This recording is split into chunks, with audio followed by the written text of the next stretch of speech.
Well, it's good to see you, John.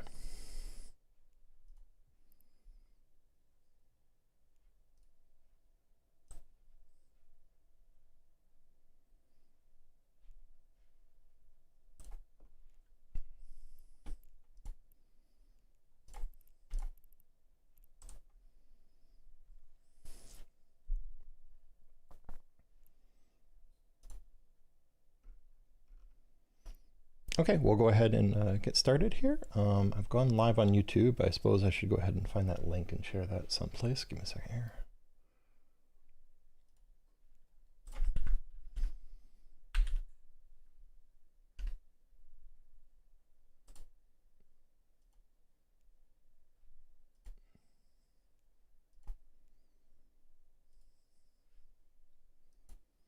Thank you. I appreciate the support from the guides.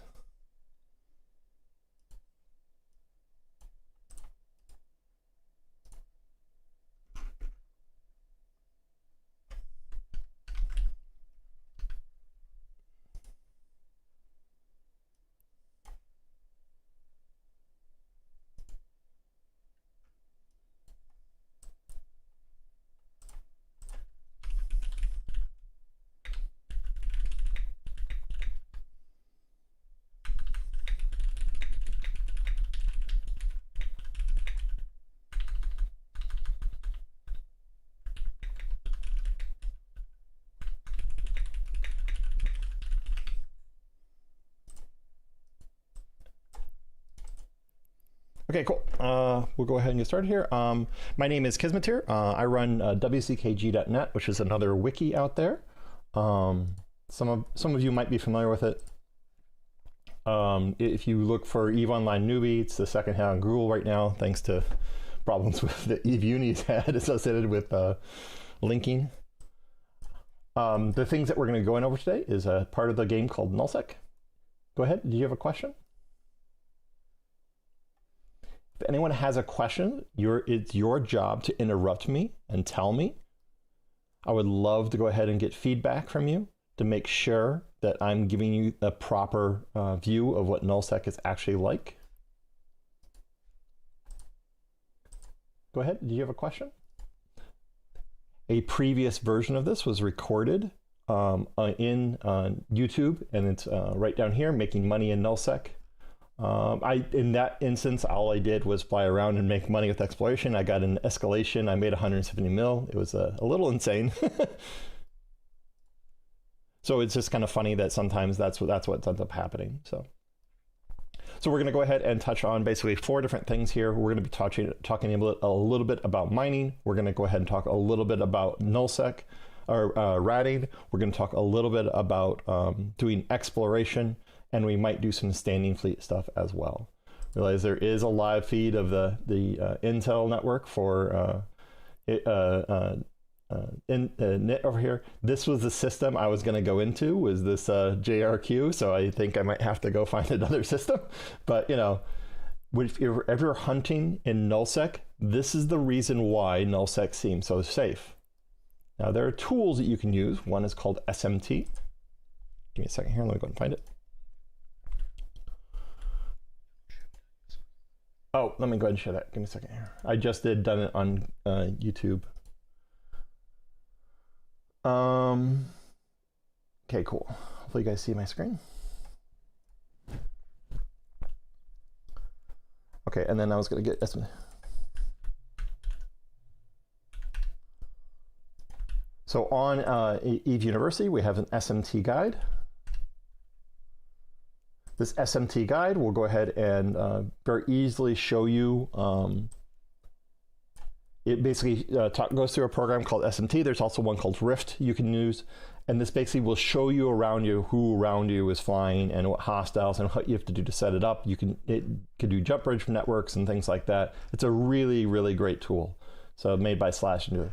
So this is the reason why nullsec is so safe for people. It's just because there's so much intel coming in here, and then you can see there's 16 jumping in. There's a D-scan of them jumping in here. It looks like there's a bunch of heretics here, a bunch of some pretty hefty ships here. If there is a ping, we will go after these people. So right now we have, let's see, I'll go ahead and put myself in a place I can actually see those. Did anyone have any questions before we get started?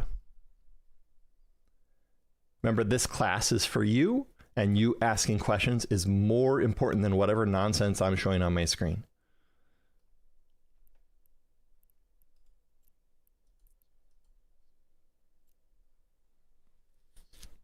Sure.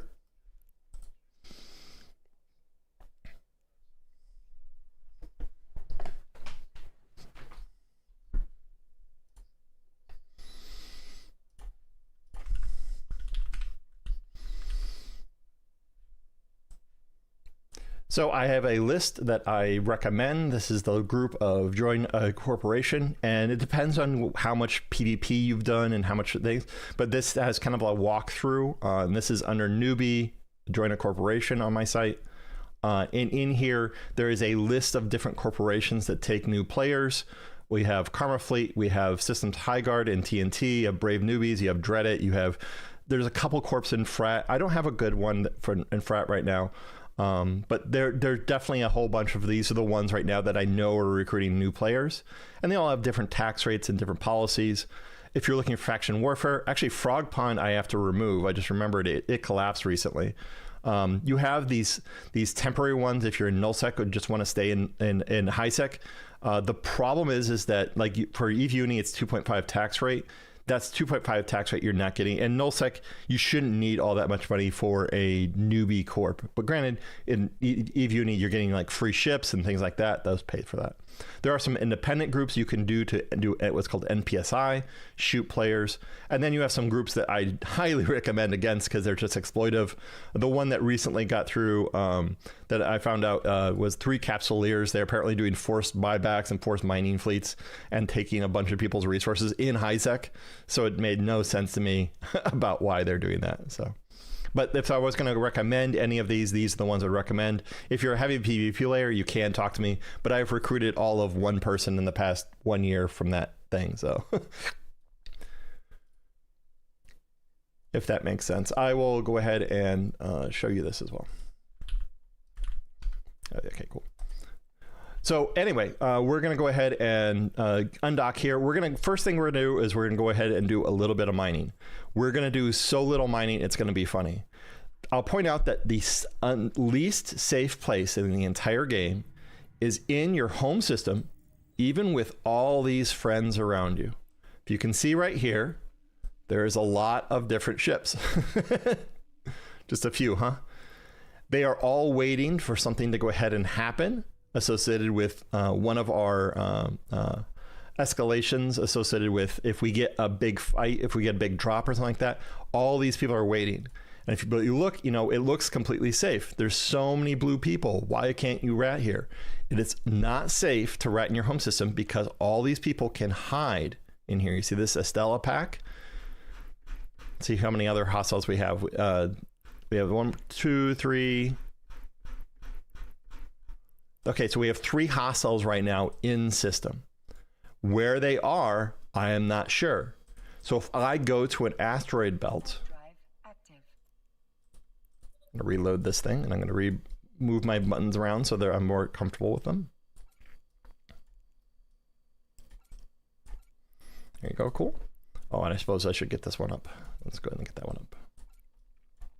So I'm going to go ahead and land on a belt. You might have done some mining already. Mining is one of the lower incomes in the game. It looks like that someone might have been doing some mining here already. Realize they only have an afterburner. So you can see that I can do what's called a D-scan here. This shows me what's around me. You can see because I'm in a high traffic area, it's very hard for me to do a D-scan because it doesn't fit everything on it. Now, granted, I can go ahead and move to a different thing. So I can see that there's a Typhoon and there's a Dominix around me. Are those hostiles? I don't know because I don't know what the 3 neutrals in this system are. So you can see that I'm already kind of starting in a disadvantage here. You can see there's some Pyroxes out here. We have some Bisto out here.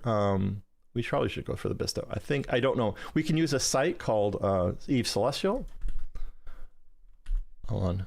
I'm trying to get used to doing it in the separate screen here.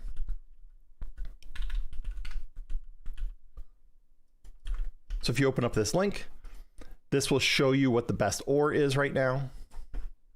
We're going to go ahead and go out to this this can here and see if he had anything good in this can. He most likely had been, he was doing jet can mining here. Jet can mining is actually really popular in that you can go ahead and basically mine a whole bunch of stuff, put it in a can, then come scoop it in your hauler. So if I look in here, the best ores right now, if I can find some gneiss, some spod, some crocite, I have this down in this little window down here. I can go ahead and sort this to make it easier. The Bista, I'm going to go ahead and go for, I think that one's going to be the best one I can get right now.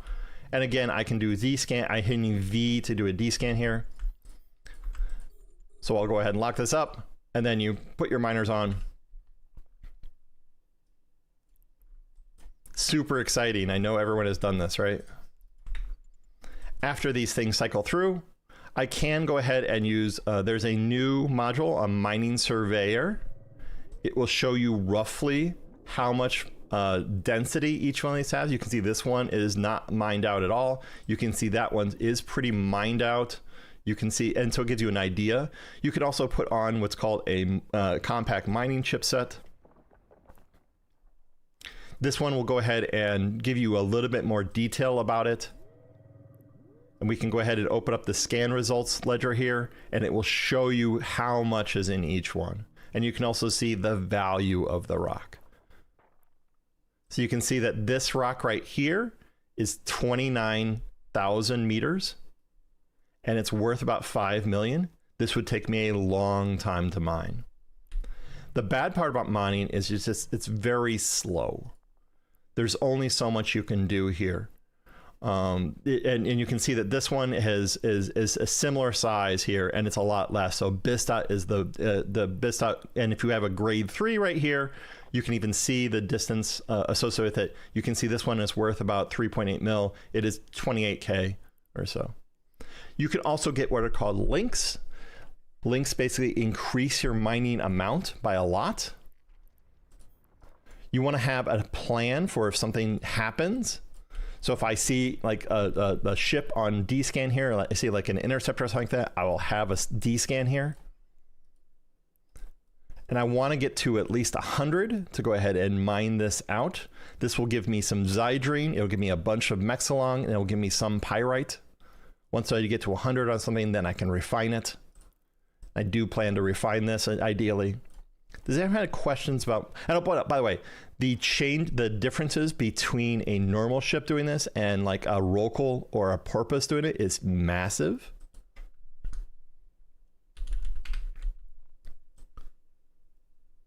I have a high-sec mining guide, and it shows the differences between the different percentages of how much each gives you. So give me a second here. Let me find this here. So with a sieged Porpoise, you get 58% more. With an unsieged Porpoise, you get 52% more. With a sieged Rocal, you get 133% more mining. And with an unsieged Rocal, you get 63% mining. The sieged Rocal is what one of those fleets is guarding us out there for. So instead of mining this, taking like right now, I would have 210 or something like that, instead of the 86 that I currently have. And I'm actually going to go ahead and refine this as well. So we're going to go ahead and find the refining station. I don't remember which one it is. There it is. Realize that you get a certain amount every so often, and it'll say how much you get. In this case, I'm getting 50 every 15 seconds, and it will try to fit in the size. The larger it is, it's harder to fit in. So I'm doing 50, so I'm actually only getting 48 because I can only do it in one thing. I need enough. There we go. Cool, we got enough. We can go dock up. I'm going to stop my mining ship there, and we're going to go ahead and dock up, and we'll refine this minerals. Does anyone have any questions about mining? I was out there for not that long. I only got 230K, so I didn't get that much. If you're out there in a T1 barge with Rocal boosts, it can actually be quite a lot. And there are groups that do mining together. And there are also moons and stuff like that. Docking request accepted. Again, the list of ores can show you what the most valuable ones, and the difference between benzodrine is 16 million refined value per M3 versus, for this value I have set, which is 1,000. And then the one I just mined right now, the Bistot right here, is only 3 mil. So the difference between these two is about 5 times. So once we get it in here, we can go ahead and compress it. The advantage of compressing it makes it easier to move. So this used to be 1.7 thousand M3. This is now 17 M3. So it's very, very small. And you can also just reprocess it as well. I will go ahead and reprocess this right here. So now I have 52. I don't know if I have enough room. Yeah, because I have hornets in my, let's see. Let me go ahead and dump stuff. Give me a second here. Let me go ahead and get all this stuff into my cargo hold here. I'll come back for those drones. So I can go ahead and use this to go ahead and build ships out here. The advantage of building out in nullsec is that there are a bunch of people that don't want to build ships. They just want to go ahead and buy ships. If I go ahead and look at a market here, in this case, maybe I want to build a scythe. I can look at the cost of a scythe out here. Right now it's 10.1 million. We'll go ahead and do this math right now. So I got a little bit of Zydrine, which is the thing that I actually needed here. So in here I have a scythe blueprint. I have some minerals already. You can see I have a bunch of stuff already. I can go ahead and use this blueprint, figure out how much minerals I need associated with this. I could also copy the existing information and put it into Janus.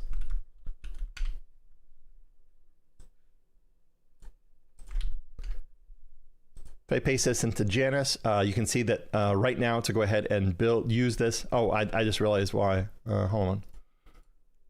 Yeah, it also did the scythe blueprint, so I need to not do the scythe blueprint. Let's try this again. So according to JITA prices, this scythe could only cost me 7.8 million ISK. Actually, I just realized, is there a daily opportunity for building a thing? No, there's not. So anyway, but I could go ahead and try and complete this. I don't have enough materials to go ahead and complete this right now, but I could go ahead and buy this off the market here. I could go ahead and say, buy all. And I can change the current station to the Fountain of Life one. And you can see we're short on Zydrine right now. So I need to mine a little bit more Zydrine. So if I wanted to build this out here, it would cost me 7.8 million ISK. Instead of the 10 million S that's being sold on the market. So this is one way to make money off of using industry. Does anyone have questions about general industry?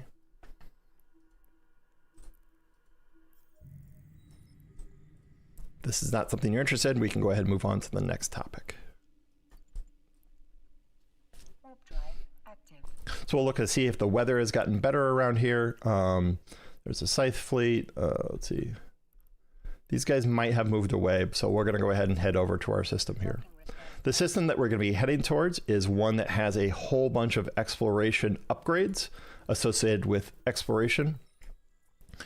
So basically in Sov Null, we have upgrades that can go ahead and basically pick what you want to go ahead and mine. I don't know why this got lost. Okay, cool. What I'm going to be going out in is a heron. I have perfect skills for this heron. I'm going to be using a very T1-ish looking one. You can see that I have a scan finding array, I have a relic array, I have a data analyzer. Realize that I have 2 upgrades that make it easier to scan. I don't actually need that. And I have a missing module here. I could put something else in. I'm not going to do that. I'm going to do it in the, and I also have a warp core stabilizer. This makes me harder to lock things, etc. It makes me worse sometimes. It makes it easier to escape, but you know, this has a bunch of negatives. If you go ahead and look at the skills that I have associated with this, there's something called the mastery tree. And you can see that under 5, I have all the skills you could possibly ever want for the skill. Realize the mastery thing is overkill. Like there's too much. You don't have to do all these different things. The advantage of the mastery tree is then you have a guess on what you should train to go ahead and be better in that ship. If you look under your ship trees, you can see all the ones you have different mastery levels on. I like the mastery tab, not everyone does, but I also have 5s in a lot of stuff. So, and I have 4 in every skill, etc. I am missing the wyvern. It looks like I'm missing some skills for the wyvern for the 5. So if I wanted to train these, this is 4 months of training. It gives you an idea. Capital shield operations, I'm never going to run a shield upgrader on there. So that is a pointless module for me. This fighter hangar management, I don't have 5 in there. I thought I did. I would definitely want that for a super cap. And heavy fighters 5, definitely, that wouldn't be helpful at all. This actually doesn't, you don't even use heavy fighters within the wyvern. So the mastery tree is not always accurate, but it just gives you a hint. You could go for that. Does anyone have questions on that?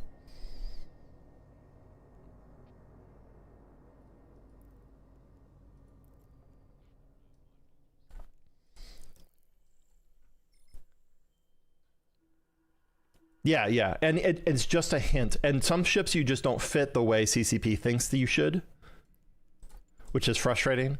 They don't play the game as much as we do sometimes. Like that wyvern has heavy fighters. Hasn't been able to use heavy fighters for like 2 years. So it can't even use it. So you just it gives you a hint of what you might be missing. Okay, cool. So we've now jumped into a hostile system here. There are a bunch of people over here and I don't know where they are.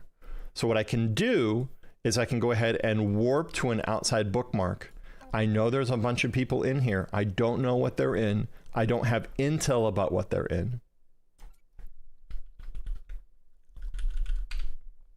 I can go ahead and report them as there's 10 hostiles here. You can see there's a bunch of people out here in ships out here. Some of these people are hunting them, and other people are trying to, or some of them could be the hostiles. I don't know which they are. On D-Scan, it only shows you what ships are in here. And you can make guesses based off of their size. Like you see this golem, he's on grid with me. It's hidden right here. I know he's friendly, and I can see the name of his ship. You can remember people's ship names. If you know that you have a Chinese corp coming in, you see a bunch of Chinese names, then they could be hostile. And you can see we're setting a trap right here. There's someone with a bubble up.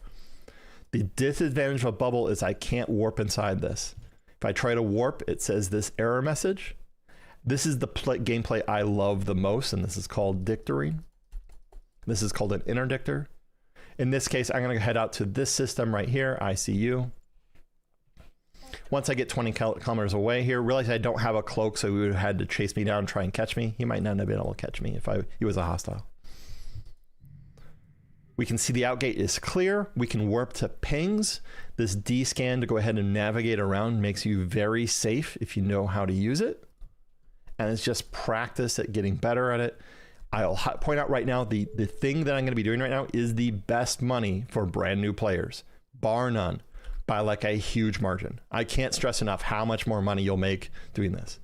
Now you might see that there's some sites out here that are, these are nullsec sites. You have mining sites you could do associated with it. These are combat sites. We can also filter these out, and I can see there are 4 sites in this system. So what I'm going to do here, because I'm in friendly space, is I'm going to warp to a friendly structure. I'm going to drop my probes, and I'm going to go ahead and try and find some of these sites here. Some of them might have been found by my fleet right now. I don't see any in there. I'm going to scan just on this local grid. Most sites appear within 4 AU of a system. So doing a scan of the entire system is pretty common because it can give you a hint of how strong they are.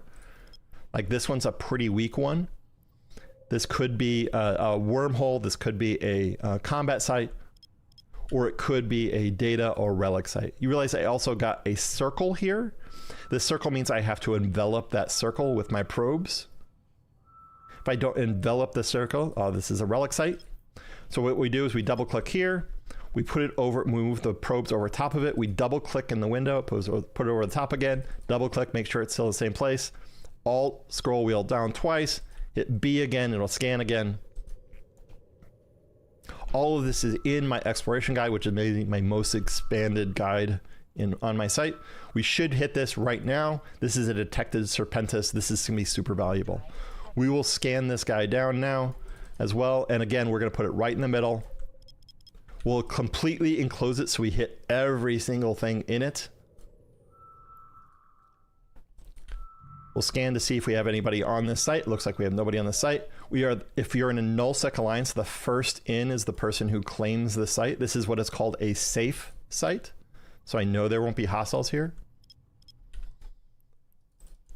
We're gonna go ahead and start to hack. Does anyone know that done the hacking game before? Just checking to find out if the mic works.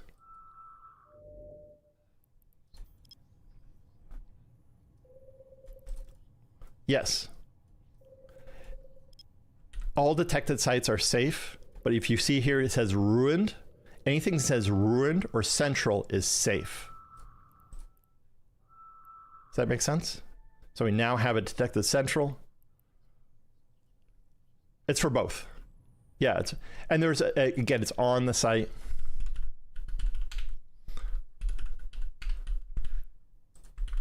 All that detail is on my exploration site here, if you want to find that. The exploration site has like a whole bunch of information. And I'm sorry, it's terribly long. It's just a very complicated thing. Once you learn it, though, it's pretty easy. So you basically see nullsec. I'll put all 4 of them. The mnemonics, remember, it's actually not that hard. If I see something that says, there's also a website on there. I'll go ahead and open that for a second here. I'm going to just sit in this site. I'm safe because I don't have anyone local with me. If I put up a site like this, this can show me which ones are not safe. So like a covert site, that's called a ghost site. These can be very, very profitable. You can run it. They require a certain amount of time to go ahead and complete it.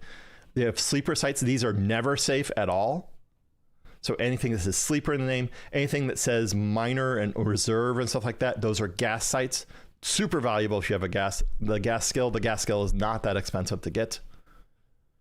But there's just a lot of sites. But if you go ahead and look at anything that's in nullsec, you can click the nullsec. These are the sites. We have ruins, centrals, improved coverts, and sleeper sites.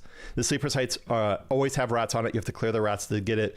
The covert sites you have to do in a certain amount of time, and then they explode. So if you're doing this in a T1 Heron, it's worth going for those covert sites. If I had found a covert site, I would be totally running it right now. Okay, cool. I could have a cargo scanner in my ship. This is what that mid slot was. I don't like to spoil myself. If I make a mistake, I don't want to know I made a mistake and lost 13 million ISK. So we'll hack this up. This is essentially Minesweeper. By the way, you can try this yourself by undocking and warping to a friendly structure and try to hack it. If you have a Heron, I would recommend you do that now. Get in your Heron and hack a local structure. So that there's a 3 here. There is something that basically, this shows me how good a friendly place is. And then there's an end that is at least a certain distance away. So I know there's a 3 here, so it could be 1, 2, 3. So it could be any 1, 2, it could be one of these 2, it could be 1, 2, 3, it could be any of these 3. I know there's something good in any of these places. Now this place is more open. I got hostiles jumping in. I'm going to go ahead and report them to Intel. We'll see if they come in on me.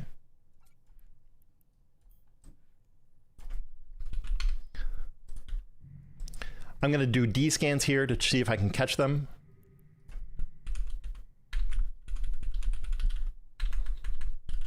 This guy's a multi-boxer so I kind of knew what he's in. He's unlikely to have scanned me down here.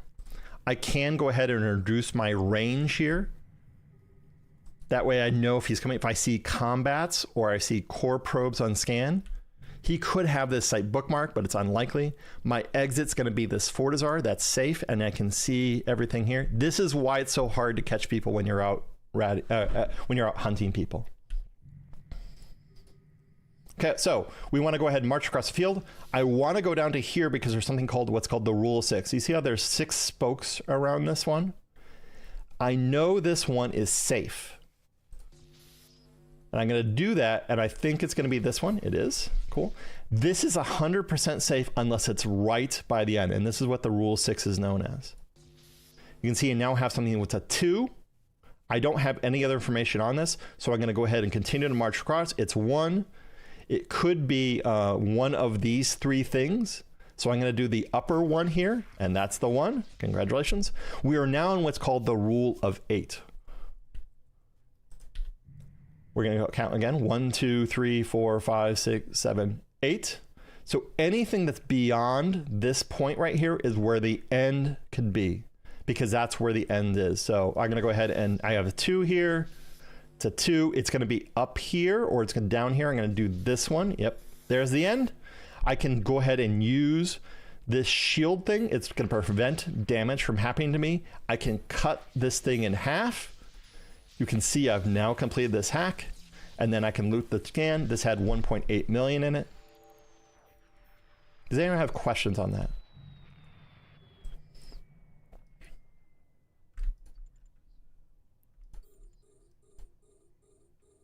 It comes from the game. Yeah, the game made this. It's just part of the game, so. Oh, this is a relic site, sorry.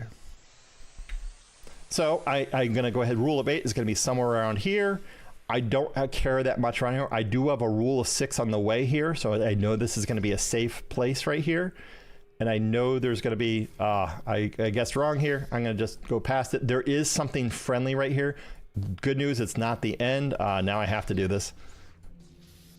So I'm going to pick this up along the way here. There is, I can get through that with this shield thing. The shield is really strong here. I'm going to get over to this section here. I'm going to use my shield here. I'm only going to take 20 to get past this. My health is up here. My damage is up here. And again, I'm in a T1 ship. The end is right here. Unfortunately, I got very unlucky that I got that thing right there. So now I have to go find some things to kill that thing because I don't have enough. I don't think I'm gonna be able to complete this. I can pick up this. Nah, it's not gonna be anything good. I don't have enough power to get through this thing, so I'm most likely gonna lose this one. If I fail the site twice, if I just close the window, I fail the site twice, then I lose the site. This one is a much better map, but the end is gonna be over here. This isn't gonna help me a ton. So I'm gonna go ahead and just march across the field. I'm going to leave spots open here.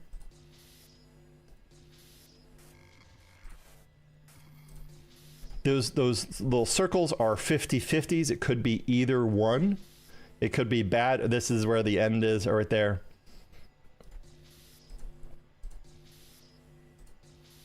There's a 2-2. I know that one there. Okay, cool. Yep, I can't do anything here. I'm most likely gonna fail this hack. I could. Oh, so which one I can take more damage on? Does anyone want to do the math for me? So if I hit this thing, I have to hit it 4 times. I only take damage from 3. So I'm going to take 60 damage from this. I can hit this in 2, but I don't take damage from the last hit, so I take 40 from this. I take less damage from this one. But I also know there's a good node somewhere right there. Or there's a good node right there. So I'd be left with 30 left. We'll go ahead and try to push through this guy here. We'll pick up this shield here, which is good for me. I don't think I'm going to have enough here again because these things are so strong. There's most likely somewhere down here, and then yeah, there's just nothing I can do. I got really unlucky with this one as well. So I don't have enough power. I don't have any of these 50-50s I can make a guess on. Oh, I guess I do. Never mind. I still don't have enough here. So I can hit this guy here. And I can hit, I can punch through here. Oh, I might have a life here. Because I bought time, I can go ahead and get a little bit more here. I don't have enough to kill that one. I definitely don't have enough to kill that one. So even if I hit this once here, I don't have the power to go ahead and get through here. Yeah, there's just nothing I can do. So anyway, this happens. When I cancel this thing, it's going to explode. I lose whatever is in that can. Does anyone have questions on this?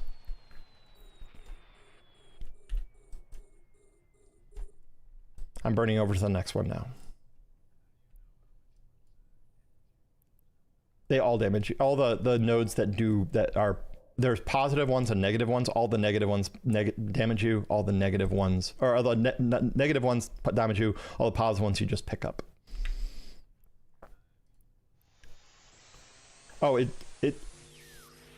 It's the ones that are the ghost sites.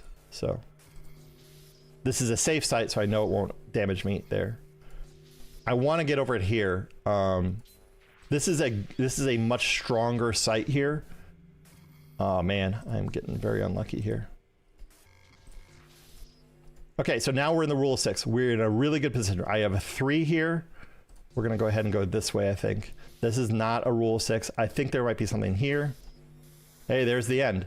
I need to go ahead. I do 25 damage per hit. I go ahead and have 50 health. Can I make it through this? Anyone want to guess? And how much health will I have at the end? It is simple math. I won't be moving forward until...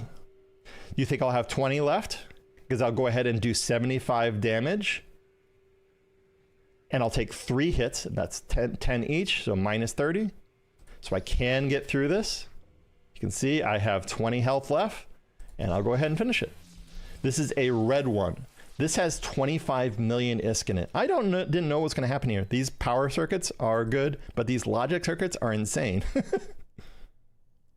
You could about be making this money right now. I'm just going to point that out. I know you've been mining in high sec for a while. And yes, you've been making 5 mil an hour.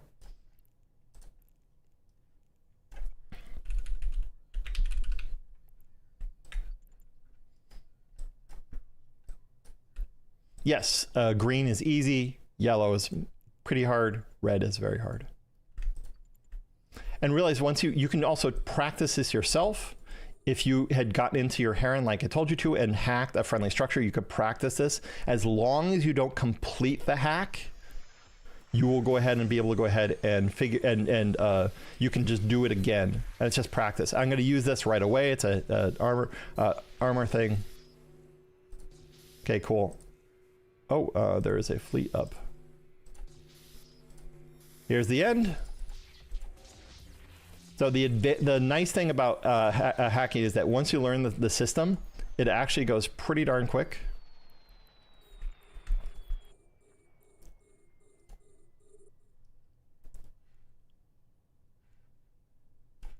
So we're not going to go on that one.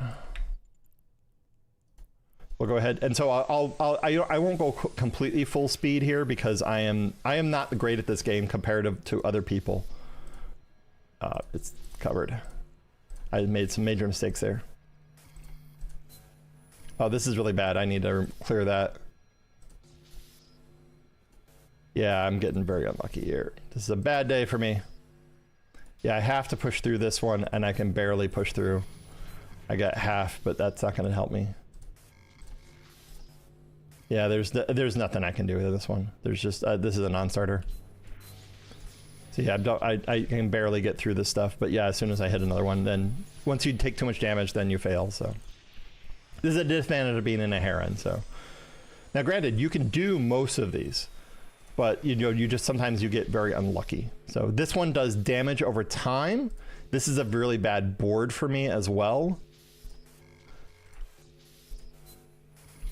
So I'm going to go ahead. That's actually a really good one for that one. There we go. I'll use that right away. There's a 3 here. I think it's going to be back in this corner.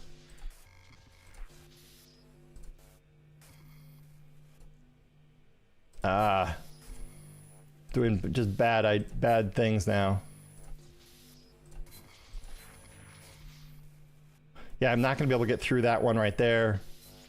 It's a 5 back there. This is most likely not the end. I suspect the end is back in here, and I just don't have enough power to go ahead and get it done. So I normally do a little bit better on these. I just got some very unlucky things here because these things start amplifying each other. You have to kill them right away. So anyway, so another can destroyed. I also accidentally clicked one I didn't want to that got one of the bad things. So but realize that the money is not yours until it's back in your cargo hold at home. Does anybody have questions about this content that I'm doing? It's the last call for comment. We're going to finish this one and we're going to go on to the next section.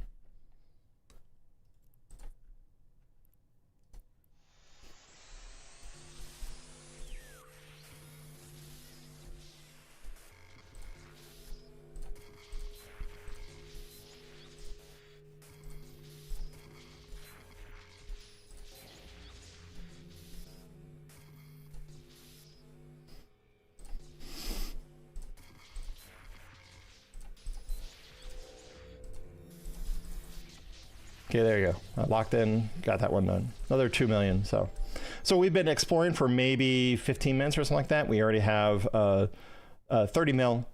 So anyway, okay, cool. Let me go ahead and see where I got this thing. I know it's out here someplace. I don't remember where it is. So, okay, cool. It's over in the system.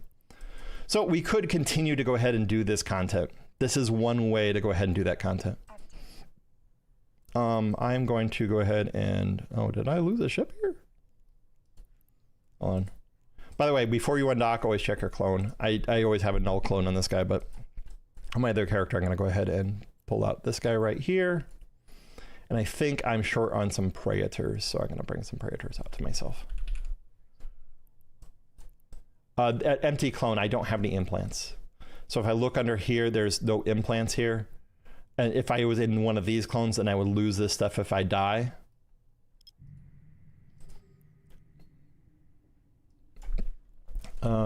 And then, oh, I don't want predators. What do I want here? I want wasps.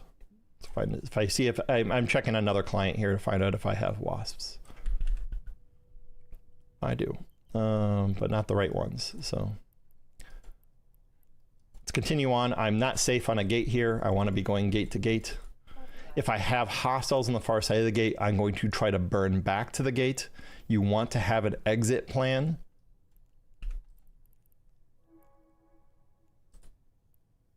I'll show you something neat here. So if you're on the market and looking at for something, like you're going to look at the scythe here, there's a little button you can press right here, find group in browse tab, and you can press that and it'll show you where it is in the market tree. That way you can look at other things around it. Okay, cool. It's safe over here. That's great. And we're going to go ahead and dock up the structure here. The advantage of what is called nullsec ratting is that you have a lot of space. You have intel around you, who's around you. You have an idea of what sites you can do. You have a certain build out that allows you to go ahead and do those sites. In this particular case, I'm going to be using what's called a Vexor, which is a very inexpensive ship.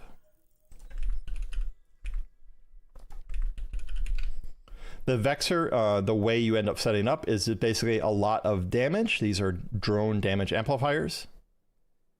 You can see right now I'm missing a couple, I'm missing some shifts right now. I have barely enough rats or drones to go ahead and cover. I could put extras in here. I do 300 DPS. This is with a T1 Vexor. Now I'm going to go ahead and board the one that I have here. This one, I think I'm missing some stuff here. So I think I'm missing, yeah, I'm missing a Vespa and I'm missing the, what's the other thing I'm doing? I can do the view fitting. I'm missing the Hornets. So I'm going to buy myself a couple things and bring them over. So I'm bringing a Wasp one, I'm bringing a Vespa one.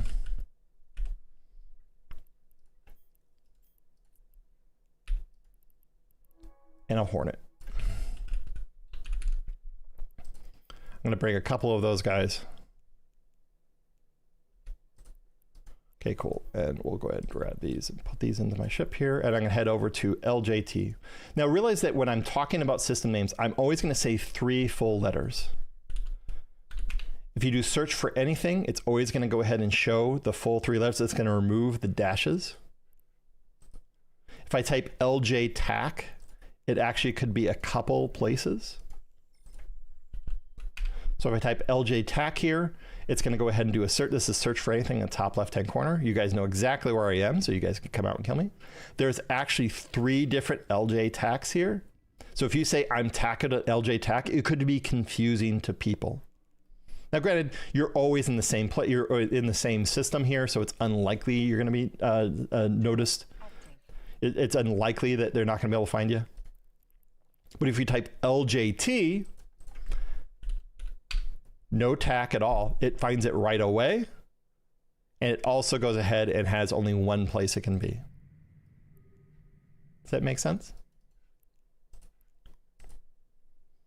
So I'll go again and go through this fit here. So you can basically see that I have a prop mod. This prop mod makes it easier for me to go ahead and keep an orbit up. I have some shields. I have a hardener preventing extra damage. I have a cap battery to make sure I can keep on power on that afterburner. And then I have a shield booster that allows me to go ahead and increase my shields. I have a field classical. This is just for cap. I actually have good enough skills I can replace this with another damage control. And then I have a damage control, or another drone damage amplifier. This does more damage. More damage. You don't need to tank Rex. That's the key here. And then I have some control circuits here. Again, I have good enough skills. I didn't have to use these, but I'm using the newbie fits. All of these different things basically translate into parts of the nullsec ratting stuff. I do have a full guide on it on my website here. Give me a second here. I need to look something up here. I'm actually going to go into the Eve Uni site and find the combat sites. This is under combat anomalies. I just linked where this is. This is one. I don't replicate this on my guide. I replicate a lot of stuff, but I don't replicate this one. On here, this has the list of different combat sites that are available in nullsec. And in here, there are basically a couple different styles of sites that show up. You have anomalies. These are ones that show up over and over and over again. The high-end ones for me right now, I'm the Serpentis, would be the Sanctum or the Havens. The problem with those two sites is they actually also shoot your drones very quickly. Every time you go ahead and launch your drones, it'll shoot your drones. So I don't necessarily want to go ahead and do those. There you go. Here's my delivery of drones by my alt. Having a second account can make it very easy for you to make money. Let's put that up. I'm going to put the minimum number in here. I think I'm going to go ahead and put that there. Cool. And then cool. So I now have a bunch of extras in my drone, and I have some extras back in the station if they die. I can see that it's safe to undock. So I don't want to do a Sanctum or a Haven, even though I can completely tank it, because of when doing what's something called SIG tanking. It allows me to go very fast, and it allows me to go ahead and go in an orbit. Instead, I'm going to do the 8 out of 10. In this case, I think I'm going to go ahead and do a Serpentis hub if there's one here. We'll go ahead and see. I managed to close a window. Let me go ahead and find this window here. There's station services. By the way, if station services, if you're doing view outside, if you're in nullsec, there's a T2 version called the Ishtar. It is the best router in the entire game. This is the T1 one, so this is very, very inexpensive. This this entire fit right here, if I looked at how much this thing cost, I go ahead and copy to clipboard, and I paste it to Janus.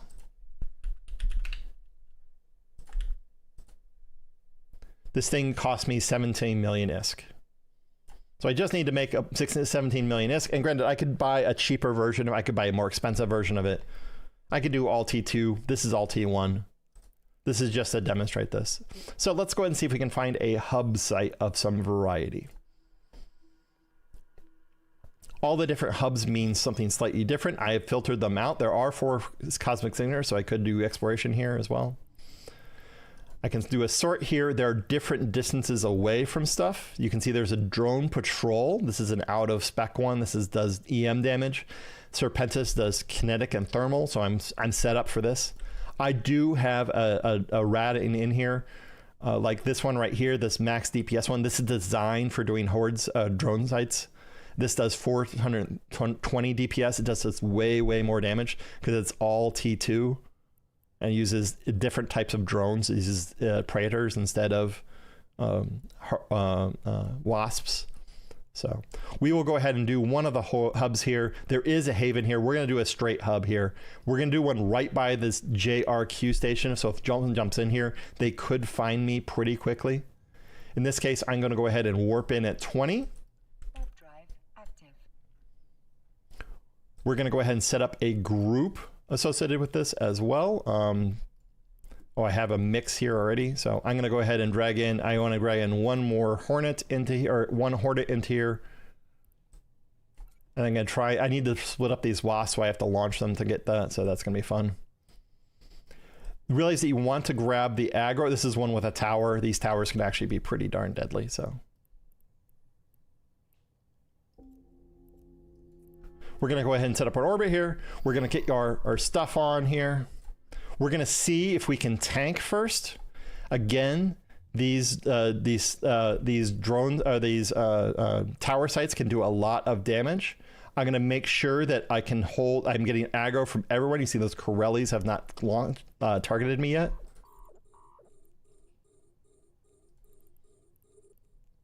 Returning my drones here. I need to go ahead and split this up. We'll see if we can go ahead and hold here. Am I cap stable here? I'm not cap. I can stay at cap stable for 10 minutes here. So I'm pretty safe here testing my, this is what's called testing your tank here.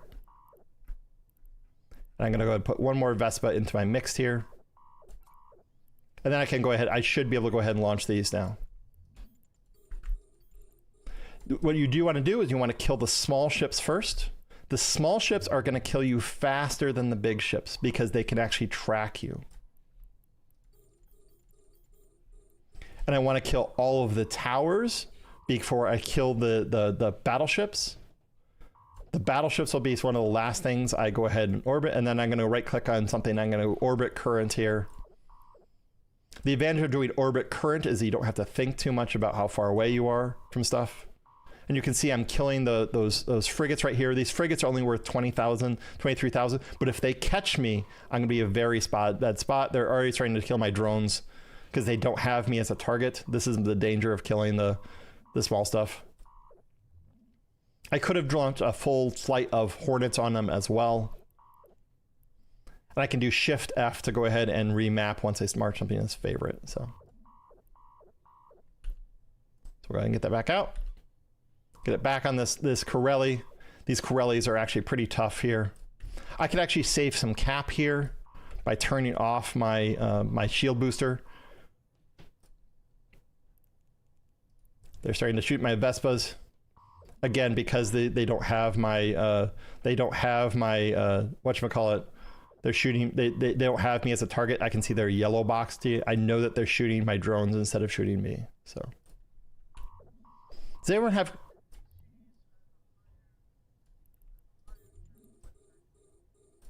Yep. Does anyone have questions about this content? We have to shoot through a whole bunch of different small ships first before we can get the big ones. So they're shooting the other Vespa here. Super annoying.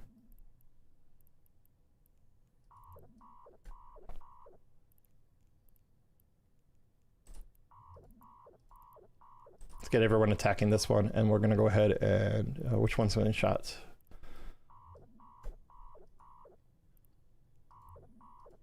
Anyone have questions? Again, this class is for you. This is it for me. I'm not doing this ratting to go ahead and make money right now. I'm just using it to show you how things work.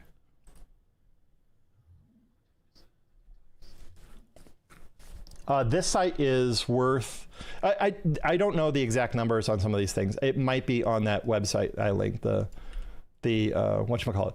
The entire site, you can make somewhere between, as a new player, somewhere between 5 and 15 mil an hour. That's generally how you go ahead and kind of class this, fly this as. I am not in an ideal setup here. I am not the best at this, obviously. There are better things I could be doing to make money. I'll point out that I made 30 mil in about 20 minutes using exploration. 30 to 50 mil an hour for a new player is pretty normal for exploration, especially once you find one of those dedicated sites or one of the detected sites. The detected sites are just super strong because of the escalation chance too. The way you make money doing ratting is that you basically have the option to go ahead and have escalations, and escalations is where you get paid for a new player doing ratting. So now we're on to the towers here. All of my damage has been from the towers, essentially. I mainly am worried about those small ships catching up to me. If those rats had caught up to me, they could have webbed me and slowed me down. Makes it easier to hit. If you look at the damage that I'm taking from these guys, you can see it's all kind of zipping past my ship. Not much is hitting me. There's a bunch of misses there, but those Serpentis towers can definitely hit me. So if I needed to go ahead and reduce damage, I could have killed the towers first instead of the small ships, but just realize that those small ships catch you, you're caught. The towers don't pay much, but you notice these battleships here, they pay a lot. 8.9 mil. The good news, your drones are pretty good about knowing what to do here. Let me go ahead and confirm that I don't have focus fire turned on. There is a nullsec ratting guide in that website as well.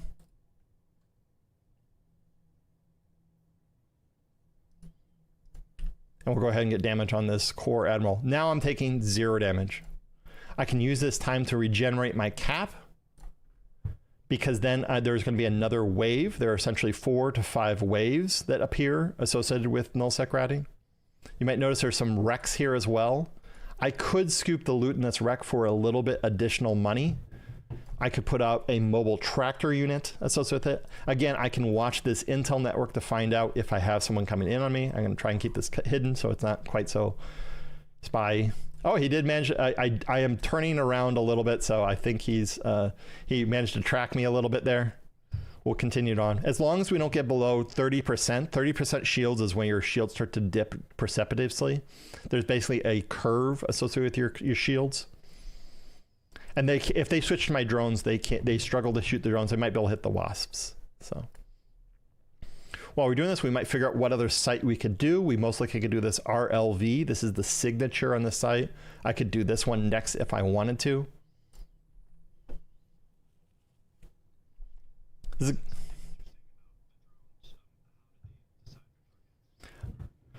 So basically, the last one into the site is usually who gets priority. If it is if it's the level 2, level 8, or level 9, level 10 sites on those combat anomalies, those havens and sanctums, they switch your drones regularly. They switch your drones when they first get in. They'll shoot your drones first. They normally do it based off of who does the most damage. And now I could put extra modules on my ship to say I have E-War. They also tend to prioritize chips with E-War.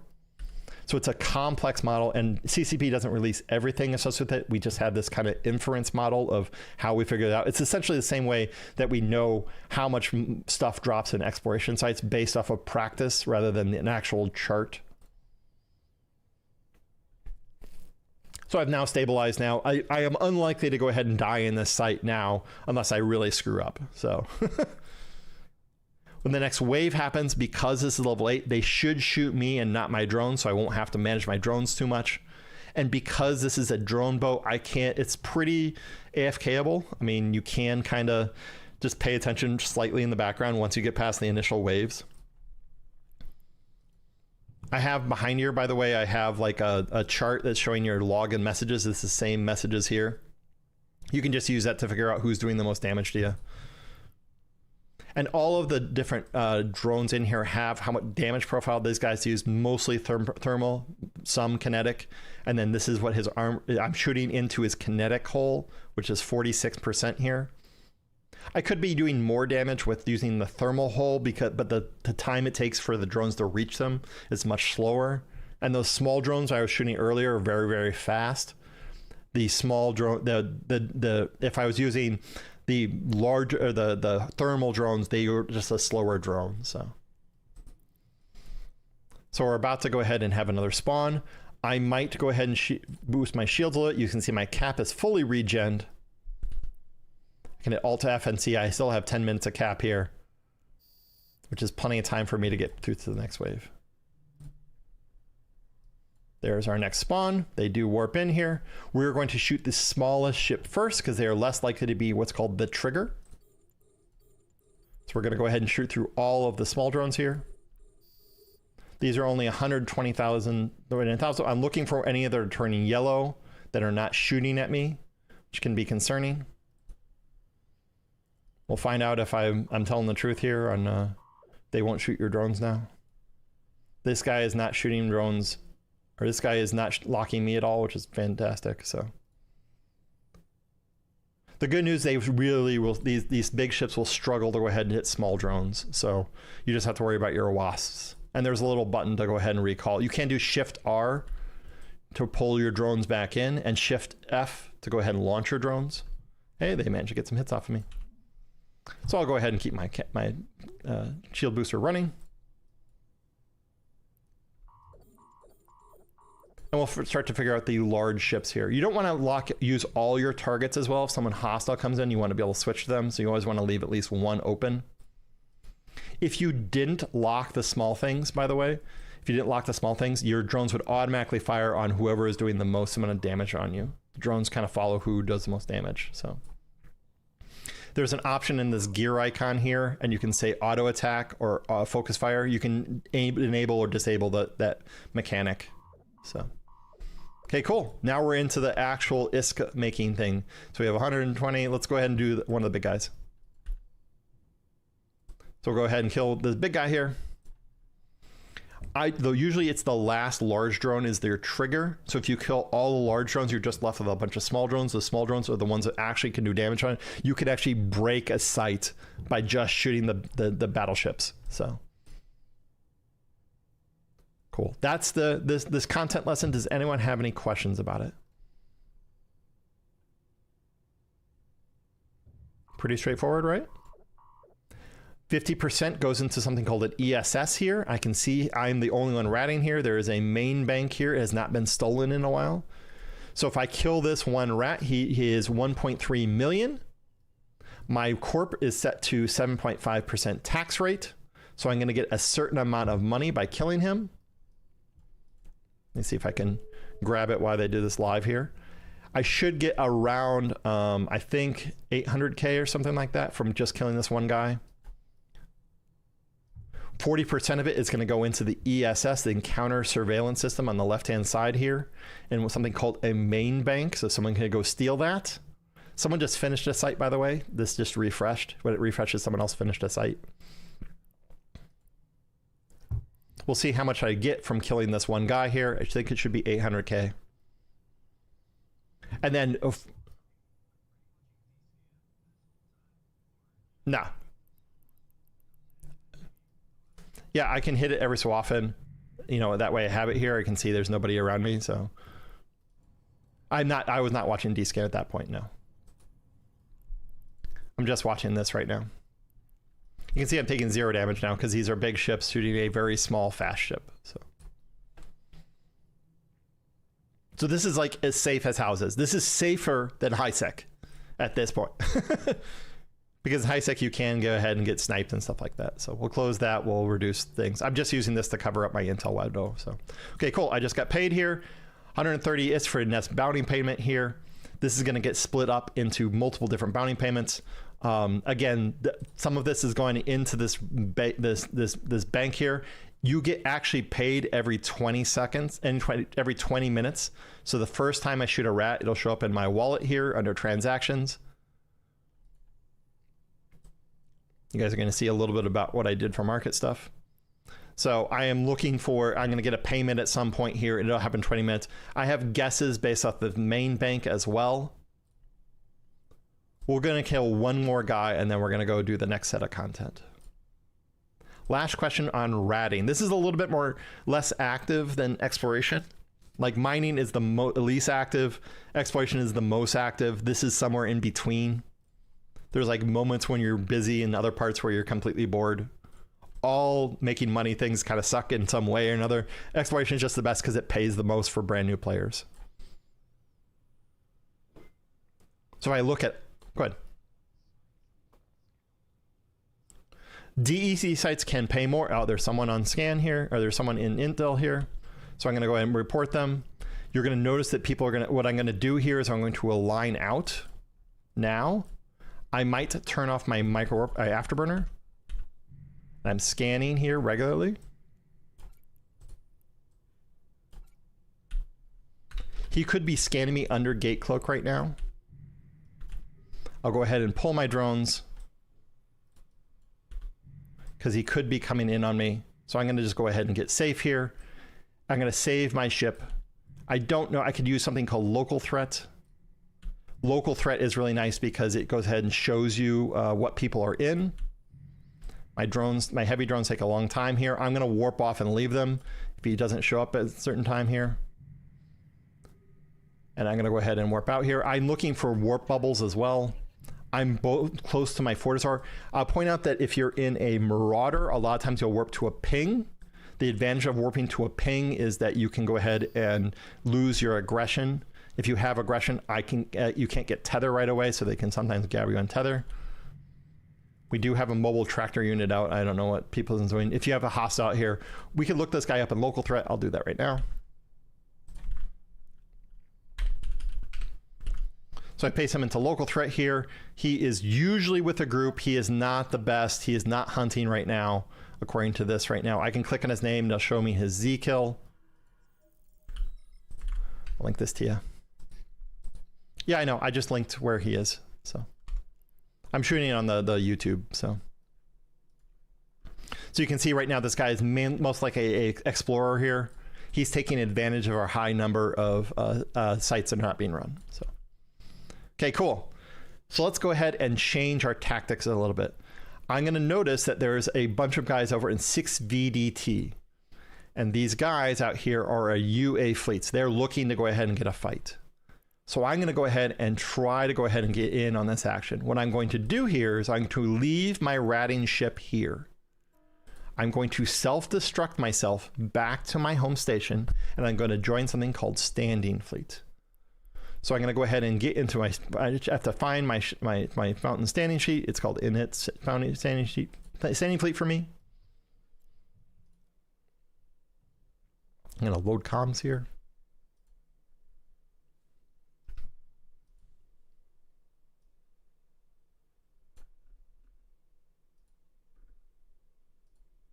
I'm going to be sure to mute myself here so I'm not a spy. We are spying a little bit here. You guys are seeing some content stuff you normally wouldn't be able to see here. I'm going to self-destruct back to here. I'm going to hop in a combat ship.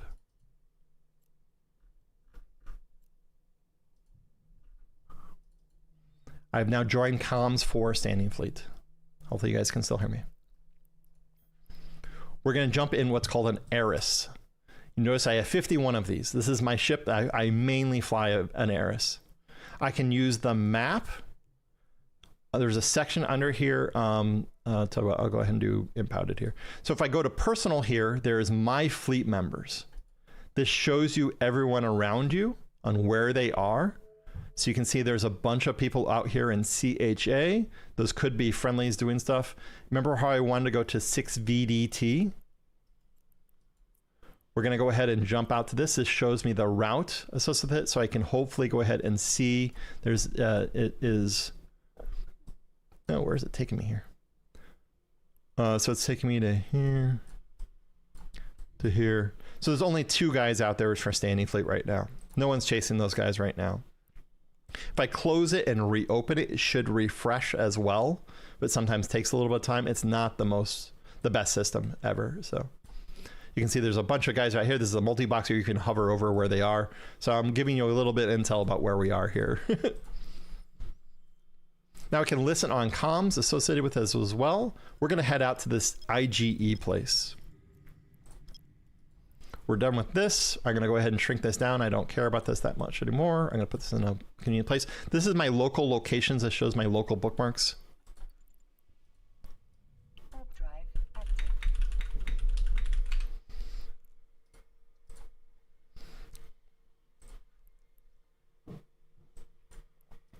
I'll put this way out of the way here. Give me a second.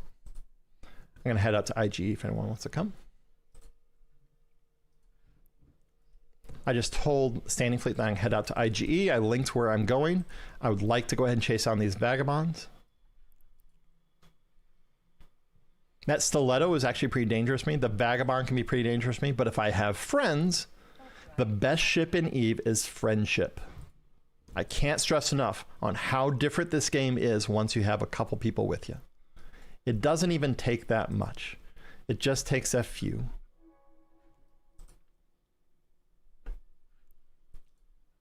Actually, I just realized there's something else going on here. Oh, never mind. It's already over. So we know IGE is clear. Active. We know that B70 is clear. So we're going to see if we can find these guys. These guys move very, very fast. You can see we do have some other standing members here. We're going to head over to OW here. We can make guesses about where they've gone. They're hunting, most like trying to hunt ratters right now. Again, I can go ahead and pull this up here. We're going to go ahead and look. They're going to go through this pipe here. I could set my destination to APM because that's where I think they're going to end up going towards.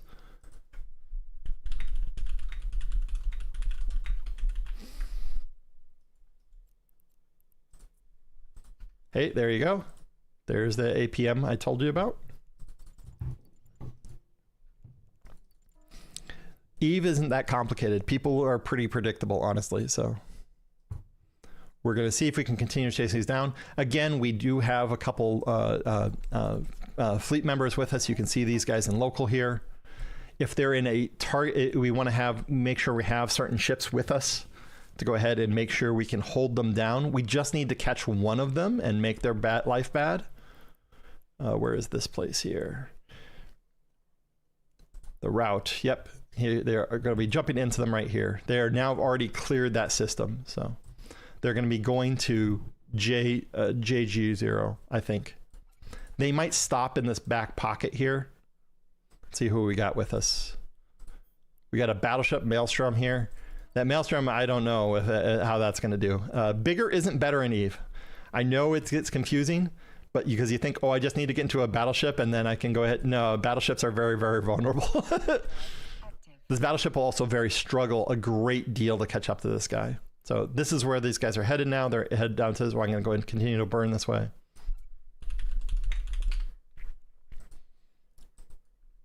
We'll see if we can't lose our ship here at least. I have a whole pocket full.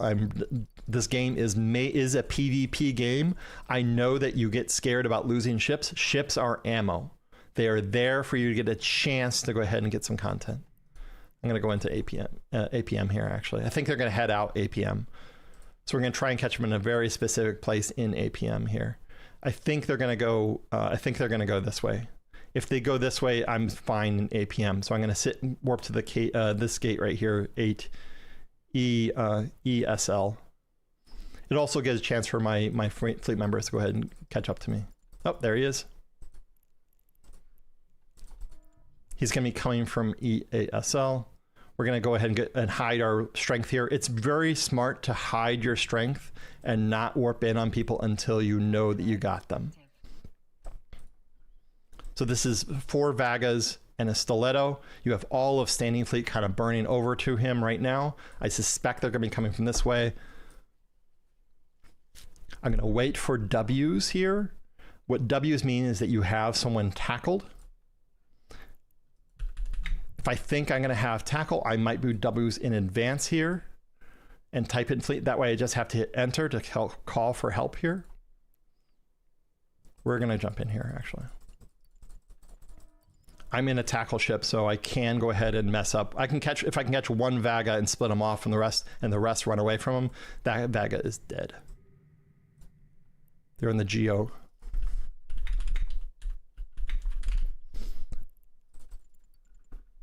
Warp drive active.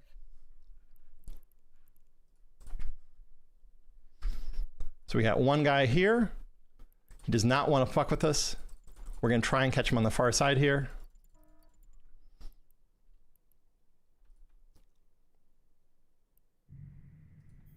I got a bad roll.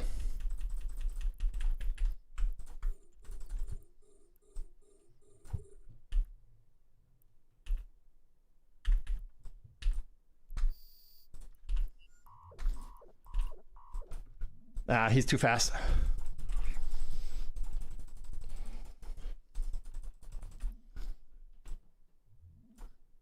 He's putting his drones on me. I'm going to pull his drones away.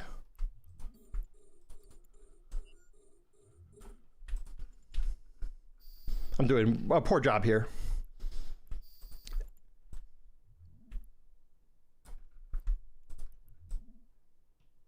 I'm gonna get some bubbles on him, but I think he's gonna get out.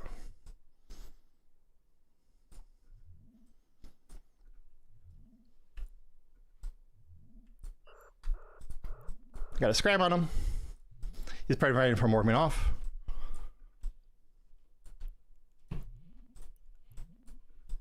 He might kill me out here. We'll see. I am a little bit out here by myself here. We'll see if I can get friends out here in time.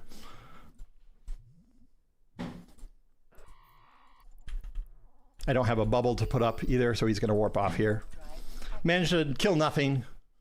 You can see all the friendlies jumping in here. We'll see if they killed either of those guys that I managed to tackle for a little while. This is the life of a Dictor Pilot. I did a very poor job there. If I had caught that earlier guy, I would have done better. So anyway, that's PvP in Standing Fleet from time to time. The fastest way for me to go ahead and get back into this fit is I'm going to go ahead and warp to a structure, and I'm going to self-destruct my pod. By self-destructing my pod, I can immediately go out there and get back into the action. You can see how many friendlies we have in here. Dying during class, yeah. We'll see if we show up any of those guys' kills there. I did tackle one of them. The other guy I didn't do much to him, so. And it's because I double tap a module, because I can't press modules while I am talking, because I have to press a button here. If I had free to speak to talk, then I could. So I don't know why this module's here. Sorry, give me a second here.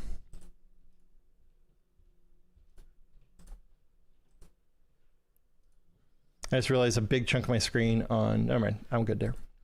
Cool, we're gonna go ahead and self-destruct back to the fort here. We're gonna burn back out here. They might be done. They just have too many guys on them right now. We'll see, we have another ship. Again, ships are ammo. So one of them died. I know I was responsible for catching one guy here, which I did. This is one of the guys I caught here. So you can see that this guy died. My ship, my loss here was worth 50 mil or so. It's actually probably 65 or something like that. He was worth 200. This is the advantage of Standing Fleet, is that you just have a bunch of people there. You can go ahead and do boosters and implants. You could do jump clones and stuff like that. There's a lot you could do associated with this. We're going to jump back into this fight here. We're going to see if we can burn down. I am faster than the Vagabond if he's not overheating, but as soon as he overheats, he just pulls away. That's why I pulled the other way from him as soon as he started overheating. So there's W's here. You can pre-add people to your watch list here. I could go out there in a Logi ship. Remember that scythe I was talking about building earlier? That scythe could go ahead and provide shield reps and keep those small tackle alive. See this guy right here, Weedcore, he's a great tackler. I suspect he's going out there as well. We'll find out here shortly. We'll see if he lands on a gate. There he is, cool. He's in a good ship. Yeah, he's gonna show up in something good, so.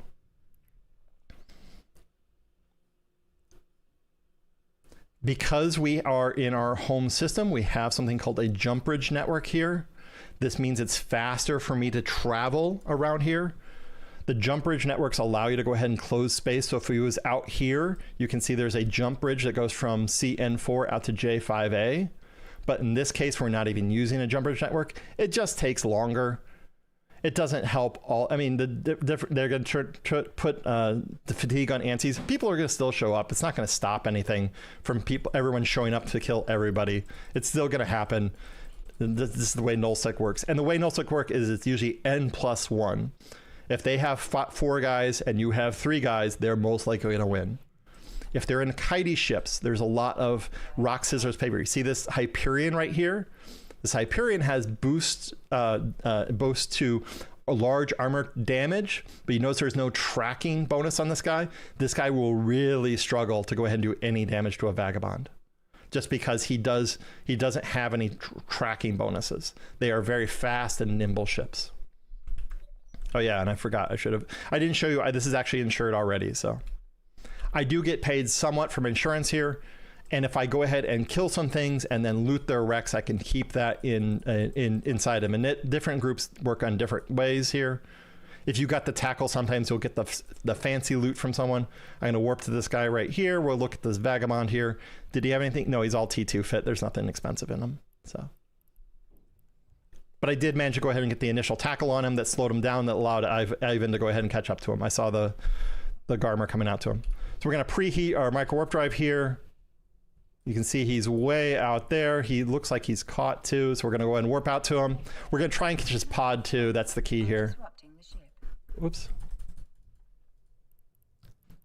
You cannot warp there because natural phenomena are disrupting the ship. Oh, he went to ESS. That's what it is.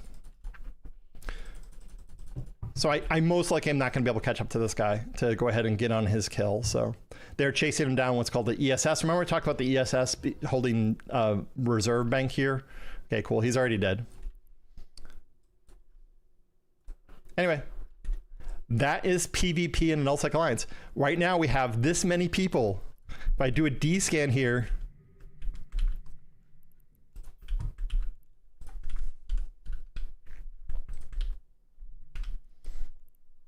I'll save this into the chat here. This is what we use to chase down 4 vagabonds. And you can see kind of the spread of people here. We had some logistics, etc. I didn't call for shields. I suppose I could have. So you might notice that I overheated my weapons there. That guy I'm not gonna be able to do much to. We'll try and burn out here and see if we can't. We did lose another guy up here, so you can see Wengun lost his ship there. We'll burn out there, get his wreck, and then see if we can't get it back to him. He lost a malediction, so. And looks like what else we lose here? They lost the vagabond, so we lost 2 vagabonds, and then his pod's out there too, so. We'll burn out there and get the stuff. They want to get their vagabonds back in here, so this is the safest place for them to be in the ESS because they can go, as long as they can go faster than them. You might notice that I've overheated my prop mod a little bit. I took some damage. You can usually overheat your prop mod about 3 times or so. I screwed up one of my overheat cycles and I turned it off rather than turning on overheat, so that sucked. Again, just me struggling with the not being able to talk while while pressing buttons in game. I use a lot of shortcut keys. This selected items, this W key I use constantly. That's what I use to go ahead and catch one of those guys. Hold down W, click on them, and then congratulations, you get an orbit up on them. There's some drones out here. I'll scoop those most likely. They're chasing around the vagabonds here. Let's see, this guy had nothing in his head. Wangun, he lost some stuff. Nothing valuable there. We'll go ahead and get his stuff back to him as well. We'll see if people get me my stuff back. My stuff was back on this 8, I think it was in, oh, I have to look at my history here. It was on this 8 ESL gate. So I have a wreck back there. I can go look to see if my wreck is still there. Does anyone have questions about nullsec ratting or nullsec PvP? All this stuff is here, so I'll get your stuff, get his stuff here. I don't have to do this, by the way. This is just nice to do. I could just keep it, but I'm gonna get it back to him.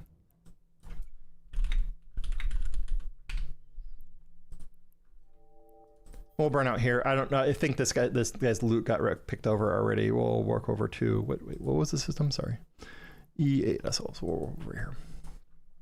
There's some robots out there. There's some drones out there I can pick up. Those are worth $500,000 each. So I'll point out that I have paid for ships doing PvP as well. I didn't. What if I wasn't quite so aggressive? For instance, we might not have caught one of those guys. It looks like some people are already looting, and it looks like my ship died there. So it's faster for me to burn away than it is to burn towards it. By the way, when you're in warp, that's when you want to use this nanite repair paste to repair your modules, which I didn't do because I'm not great at this game. I have said it repeatedly, but I am very dedicated, and dedication goes a long way.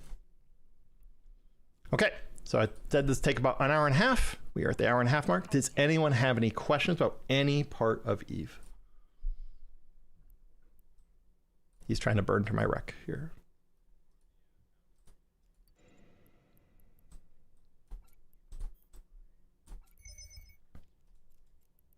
Yeah, pretty much. I'll show you in a second here. I can't fit that there. We'll pick up these drones. Oh, let me go ahead and dump off this guy's stuff here after I pick up these 2 drones. I'll show you in a second here a SOV map here. Give me a second here.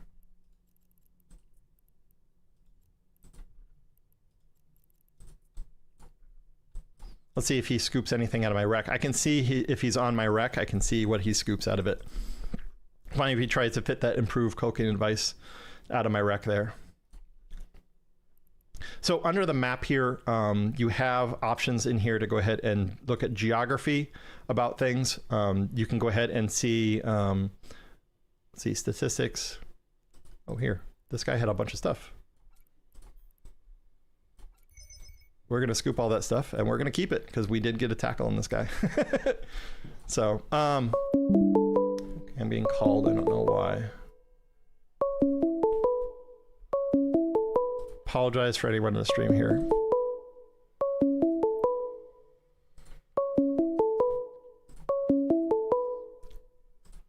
Call from custody at Western Illinois Correctional Center.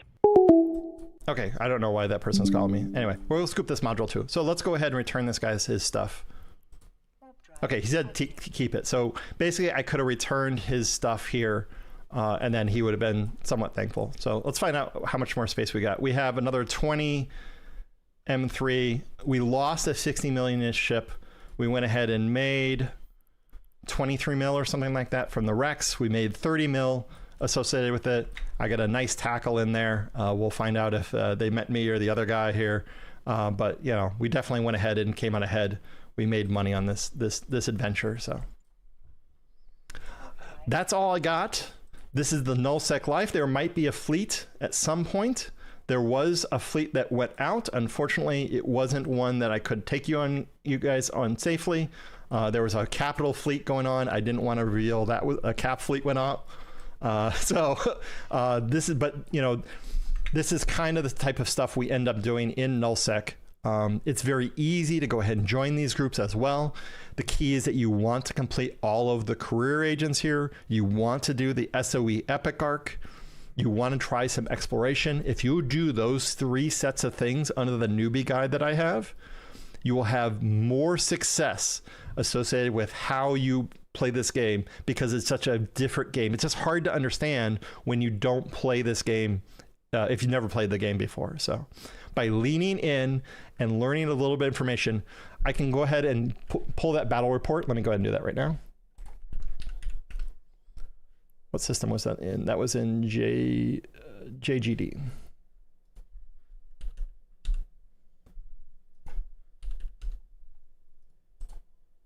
We'll see how we did comparatively for them. Oh, it messed up the times. How did it mess up the time so bad?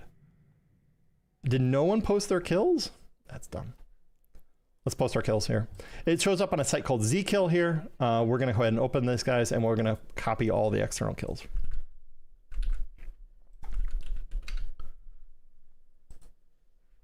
There's that one. We do our losses as well. That way we have a good idea of what we lost here. And all it took was me basically linking, hey, they're going to go here. Everyone go ahead to this system, and everyone head to that system, and then we all caught them. And you just need a couple small tackle to go ahead and do it. And it all starts with my initial loss. I'm the first one there. I managed to go ahead and get a not good bubble. I managed to go ahead and get a scram on one guy. I missed a tackle on another guy because he overheated way too fast, and I offlined my thing. So I'll post this in here.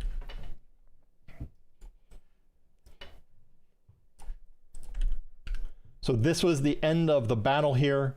We lost 90 million IS. We killed 400. We killed 2 guys. We lost 2. They didn't have good implants. I think one of these guys had implants, and there's a chance I don't think I got either one for the implants lost. They might have stripped them. So, but this was the fight that we had, and we just brought overwhelming numbers. And you can see a little bit about, you know, how some of these went down here. If I look at this Nuri here, you can see I got a scramble off him. I even did some damage to him, and then he got extra scrams, and then he was hard tackled by a bunch of interceptors. And then this guy died here. Let me see if I was on this one. I didn't horror on this guy, so I didn't show up on his kill mail. You can just shoot people and show up on their kill mail. So we came home with a bunch of loot. I can go get that heron as well. Remember that heron loot doesn't count until it's home there. And I feel pretty safe right now. There's not that many hostiles. I suspect that big standing fleet went over to the JZL right here. They could have gone over into Fountain and stuff like that. Oh, we're talking about sovereignty here. Docking request accepted. There's a site called Eve Maps. I'll bring that up right now. So I'm going to switch to just browser now. Oh, wait, I will put this away. That's what I meant to do. So I'm going to put this gear away. I'm going to put in everything that I'm not going to immediately use. I have too much void in here. I have too much this in here. And I'm going to dump this into my corporate hangar. I am special that I own a little corp here, and I have everything in this directorate hangar here. I currently have way too much. I have 5 billion ISK in here. Anything that I use for my Eris fit, I have set as a filter here, so I can click and drag all of this fit. This is all Eris loot, and I can dump it back into the recycling it. You can see these are all the parts for it, and then I can hit Control A, unselect my cans, right click, get repair icon, repair all my stuff here. Remember I had repair in my ship as well. I got to remember to do that, and then I'm going to repackage it, and then I'll stack it up again. So I'm going to go ahead and get a repair quote. These are all $0 because it's in nullsec. So anyway, we're going to switch to a web browser here. All of this is doable by anyone in this channel tomorrow. None of this is a mystery. Everyone in here should be able to go ahead and learn how to do this stuff. And you're only scared because you haven't done it. And you won't learn unless you actually do it. It's a weird idea that you can only learn by doing. In here, there's specifically the idea that you basically learn so much by theory. That's me talking about it. We have some practice. I did some practice today. And then you have messing up. You learn the most by making mistakes. And those mistakes basically teach you more next time.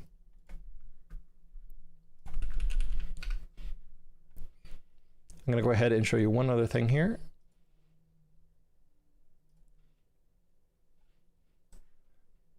This is Eve Maps. Whoops, it decided not to drag it.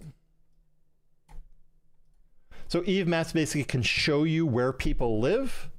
They can show you how many NPC kills they have. So you guys remember that I was ratting out in LJ-T right here. You can see there's 91 rats being killed out there. I caused some of that. You have pod ship kills. So you can see, or we went ahead and got that file in JGD. You can see this showed up out here. You see this JGO. Those 2 kills are because of us. We caught the initial group. They stuck around to try and save their guy, and then they lost another when they warped in there. So you can see players in space to a degree as well inside the game. But all of this shows the sovereignty. You can see Init owns this area. We own part of Cloud Ring as well, but some of it's owned by Tri, which is one of our allies. We have very few allies. You go over into Fade here. This is all owned by Frat. Fraternity is one of the largest alliances in the game. They're the 2nd largest alliance. You can see NC Dot are allies with Frat. They own parts of Fade here. If we go ahead and keep on moving over, we're going to go ahead and go over into, what do I got here? I'm going the wrong way here. I'll go to Tribute, and I'll go out to Cobalt Edge. Can I get to Cobalt Edge? No, I can't get there. I don't remember where this stuff is. I'm sorry, guys. We'll go to Veil of Scion here. Here's where Frat's home space system is. You could head out to Frat's home system, which is a place called 4HW. You could head out there right now and hunt them if you wanted to. If you go over to Geminate here, Geminate is part of Drone Lands. Is where Horde used to be. You can see Frat and Condi, which is goons. They are the largest alliance in the game. They own a big chunk of this. And again, you can go ahead and use these maps to go ahead and say, you know, who's killing rats out here. If you show up out here in this Rusa system right here, looks like someone's killing a bunch of rats out here. There's most likely you can hunt out there. You can use a filament to go ahead and get onto space and use this. You can see the number of jumps where people are very busy. By comparing the number of jumps and number of ratties, you can see who's just kind of hanging around and who doesn't have protection, who you can steal an ESS from. You can go ahead and bring a stabber out there. It's very easy.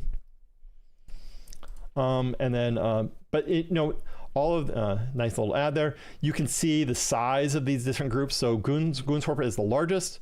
Fraternity is part of a group called Winter Co. Goonswarm is part of a group called Imperium, and you could go ahead and get involved in this if you wanted to. All of these groups are recruiting in some fashion or another. Initiative is being a little bit more selective, so we're not taking newbies right now, so I can't offer anyone a job right now.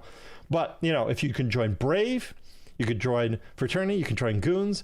Most like a Dracarys is recruiting if you speak their language. There's a whole bunch of different ones out here. The game is so big.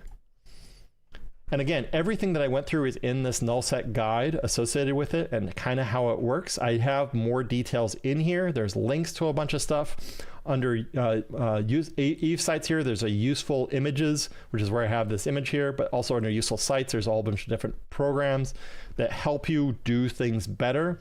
All the things that I linked are in there. If you're looking for PvE, my exploration guide explains a big chunk of this. And again, I think you guys get free herons through Eve Uni, so you can go ahead and take those out. You can use a filament. This is the nullsec ratting guide, which is, you know, not the best, but it gives you an idea. If you want to figure out how to set up a vexor to go ahead and shoot into things, like we want to say we'll do a vexor for Agoristas, you can use this right here to find a vexor fit. So here's an Ishtar. It looks like an Ishtar. So this guy lost an Ishtar. 2 rats. He got caught, looks like. This is his fit. You can use zkill to go ahead and figure out fits. There's a whole bunch of others you can do. There are incursions groups sometimes. Incursions are great money, but it's really boring. You could do abyssals. Abyssals are great in nullsec because you can go to a dead end pocket and be abyssaling there and no one knows you're there. They can't find you and you just make a bunch of money. This is one of the harder bits of content in the game, but it just really pays well. So anyway, there's a lot of PvP things in here. I really love interdictors. I can't stress enough. Interdictors are what makes them more. I have a guide on this as well, and it shows about how bubbles work and stuff like that.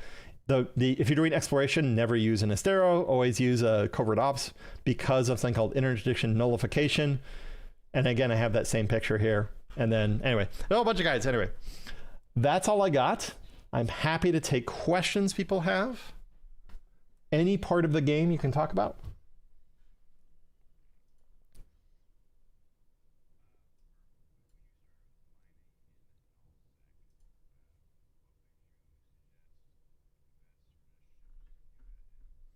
I usually recommend people just start with a venture or a normal barge. Do not move to a Hulk right away. You're going to have a very bad time with a Hulk just because you don't know what the server weather is. You don't know what the system weather is going to be out there. You don't know what's going to be like. So a Covetor would be a good start. So like if I look at my, I'm going to go ahead and stream my game again here. Give me a second here. So in here, I could go ahead and buy a Covetor. I'll see what they look like. So this is one that someone set up here. You can see that this is a T2 extended one. It has T2 rigs on here. It does still have the mining survey. This thing helps a lot because it gives you a chance at criticals here. And you can hover over these. They're using strip miners. They're using these kind of things. We can go ahead and look at the value. Oh, you have to look at the, oh yeah, you can look at the module info and you can see how much mining you get. You get 500 M3 every 30 seconds. Do you remember how much mining my venture was? It was 50 M3 every 15 seconds. So this is around double, and there's 2 of them. You can also see that it has a big cargo hold as well for ore as well. It has a cargo, it has 900 M3, so it doesn't have a very big one. You could use a different one of the barges to do that. So, and if I go ahead and buy this ship right now, I have a very good market out here in nullsec. We'll see if we have everything we need here. It cost me 62 mil to go ahead and buy this ship out here, or I could use a shipping service to buy it and JIT it and ship it out here. Using a JIT alt is really common. So like I did lose an Eris here. I could go ahead and buy that Eris. The best way to do this is actually something called multi-fit. I'm going to do personal. I'll do an order for Erises here. So I'm going to go ahead and try to fit up another 10 Erises. I'm going to click on this buy all button. You can see these are the parts that I'm missing. The Defender launchers, I can make those. Defender missiles, I can make those. These I can't. So when I want to buy a bunch of light electron blasters, so what I can do is I can log off, log in my alt. Oh crap, I forgot. I'm out here testing space in another section here. Oh yeah, I was AFK burning back to a system. So anyway, I can't do this on this account. But I could go ahead and find this light electron blaster. I could go to JITA. It's going to be the best place for them. It's one of the major trade hubs. I'm not near a trade hub right now. And I could buy those things. These would cost somewhere around 650 or something like that. It could be 600. And log off safely here. So I could go ahead and use this and then buy them and ship them to my place. And the shipping is very cheap because they use jump freighters. These are ships that teleport. And it's based on the size and how much they can hold. And it's very safe. You don't want to move big things by yourself because you're likely to make a mistake. I could go pick these up myself, but it might be very dangerous and it might use an hour of my time. Versus shipping these might cost me 5 million ISK or something like that. And my time is more valuable. I want to spend my time playing the game rather than dealing with logistics. Let specialists deal with stuff. So.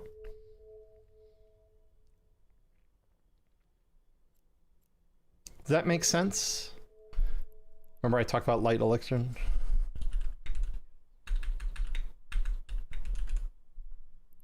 You just did. Never asked to ask. Go ahead.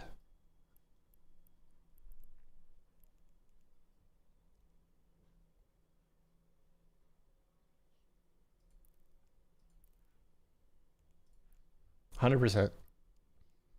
I'll point out that, so let's go and view and planetary interaction here. So we do have, by the way, there's something called templates you can import now. I have a planetary interaction thing here. We can scan to see here, here's the different parts of planetary interaction. The nice thing is that planetary interaction in nullsec is a lot stronger. Hold on, I'm playing in a potato mode. Let me change this so I can actually see the stuff. So optimize settings, change this to quality. When you're fighting with by the way, this is a terrible single player game. It's a pretty good multiplayer game. It's the only game that you can have like 1,000 of your friends all show up at the same place and do the same thing. So, okay, cool. The game should look a little bit better now. Let's go ahead and go to view planetary interaction here. Oh, that looks a lot better. So we'd have to go ahead and put a thing down to go ahead and find out where these are. We do have a couple different ones. We have a certain amount of tax rate in the system as well. So let's go ahead and look at a barren here. I am in a barren. Let's go to lava. This one right here is actually a pretty good planet because it has some really good scan things on it, and it will have a stronger density and amount of materials than you have in HiSec because it's based off your security status of the system, which is listed up here. This is a negative 0.6 or so. Now realize you still have to go pick up the material, so it's not completely AFK, and setting it up the first time really sucks. But you know, using these templates that I talked about makes it a lot easier. And you could go ahead and make up to P4s or something like that using a combination of planets. I think we have, let's see, we have gas, storm. Yeah, we have storm and lava in the system, so you can make some really cool, interesting things. You actually have 2 storms here. But these are also very highly used because it's in our home system here. So like this one is not much in the aqueous. This one is not being used by it, but you see ionic solutions being mined pretty heavily here. So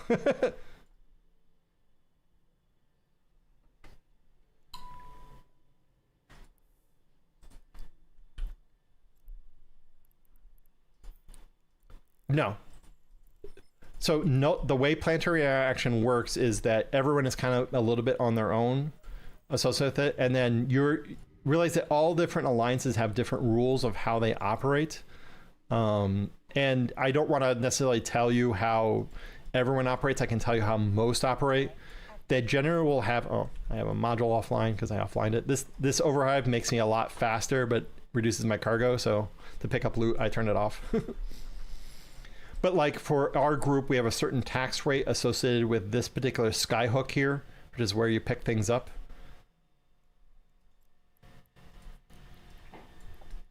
Well, let's go kill those rats here while we talk about this thing. Actually, I'm going to go ahead and do a trick here. Basically, I want to get on top of these guys. So I'm going to go ahead and warp over here, and I'm going to just kill the small guys is what I'm going to do here. So this skyhook has a certain tax rate associated with it. It doesn't list it. You only find out. Oh, here it is, 3% right here. So it cost, basically the alliance for launching the skyhook makes 3% because people are pulling stuff out of it. If you look at this is a barren, so it's a little bit worse. If I look at the lava here, I don't know what the lava is going to be yet. Oh, I have to look at the Planet 2 orbital skyhook show info. There it is. This is 3% as well. Okay, cool. We now landed on these rats.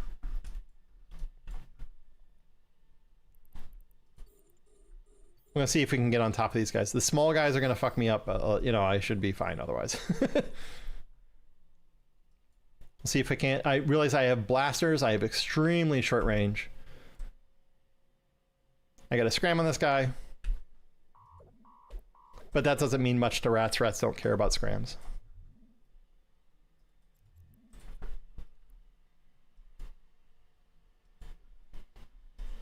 Realize that with rats, I want to burn straight at them because I want them to die fast. I'm not doing an orbit. For the big guy, when I kill the big guy here, I'm definitely going to go ahead and get an orbit up on him. So I could go ahead and do what's called a spiral tackle on this guy. If I straight at him, you see how he can hit me everything. But if I get a sideways on him, he can't hit me anymore.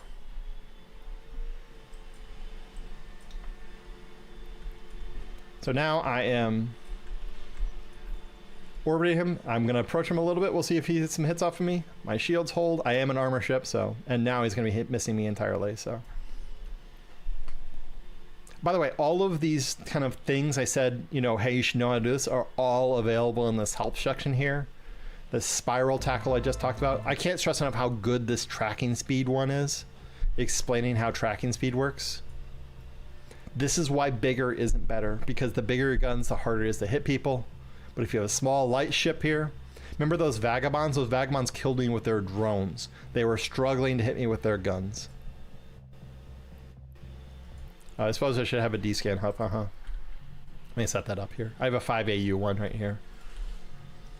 So as long as I have nobody on scan here, I most likely can kill this guy. This guy's worth 1.5 million ISK, and you can see how fast I'm deleting him. This is because I have 400 DPS. Remember that Vexer I had? That was 350 DPS. But I'm also at point blank. I had to get point blank, so it actually would take more time for me to get there. So, okay, cool. Anybody else have any other questions about any part of Eve? I can talk about skill points. I can't stress enough how good the certified plans are. And they're definitely going to be corporation plans that are going to be useful to you. You can make your own personal plans. Like this is the 14-day newbie NBI one. That's pretty good. And never compare yourself. If you're going to compare yourself, I have 350 million skill points. I've been playing 20 years. I'm not the best player, but I did manage to go ahead and get a tackle on a Vaga who did not want me to get a tackle on him. So, hey, we just got a bunch of stuff here. Remember I talked about the loot being good as well? We're going to pick up all this stuff here. We just made another 2 million ISK. I think it's all in this A node and the heavy gunner here, so. We could pick up the other loot here to find out if they dropped anything good, but normally they don't, so. Okay, questions about any other part of the game?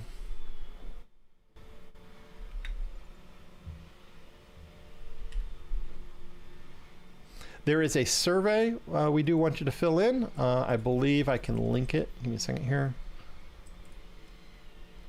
I gotta find it. They just linked the new one here. They're no longer doing the Google form. It's now a survey that you do, and I'll link that right now. I would love to hear feedback. Please be honest. It won't hurt my feelings. I'm not part of Eve University. I'm just attached to it. Hey, there it's linked. I just want to help new players. I do run a competing wiki because of a fight we had a long time ago. That fight is long gone. I could move everything over to Eve Uni, but I haven't yet.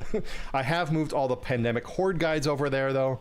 So the nullsec groups I usually recommend. Right now I'm kind of pushing towards Brave.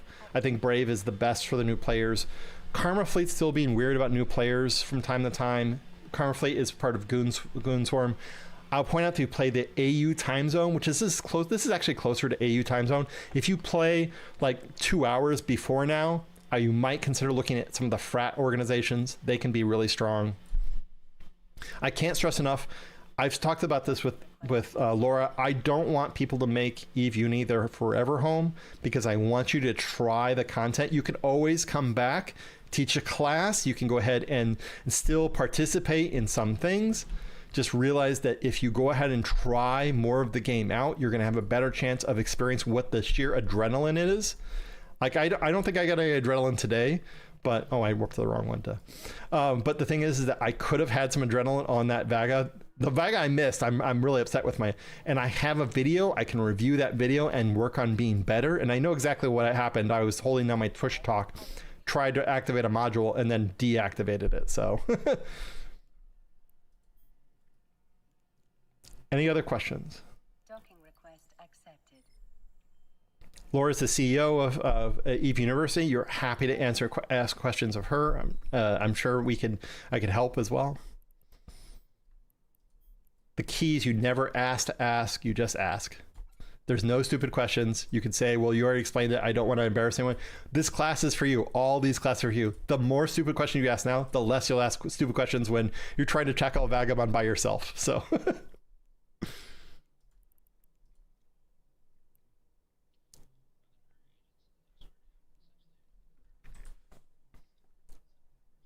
yes, Tuesday they might change. I have one more character I'm setting up to run the career agents one more time in there. I ran 4 sets of them, and they are exactly the same. They had some bugs. They've fixed those bugs since then, so.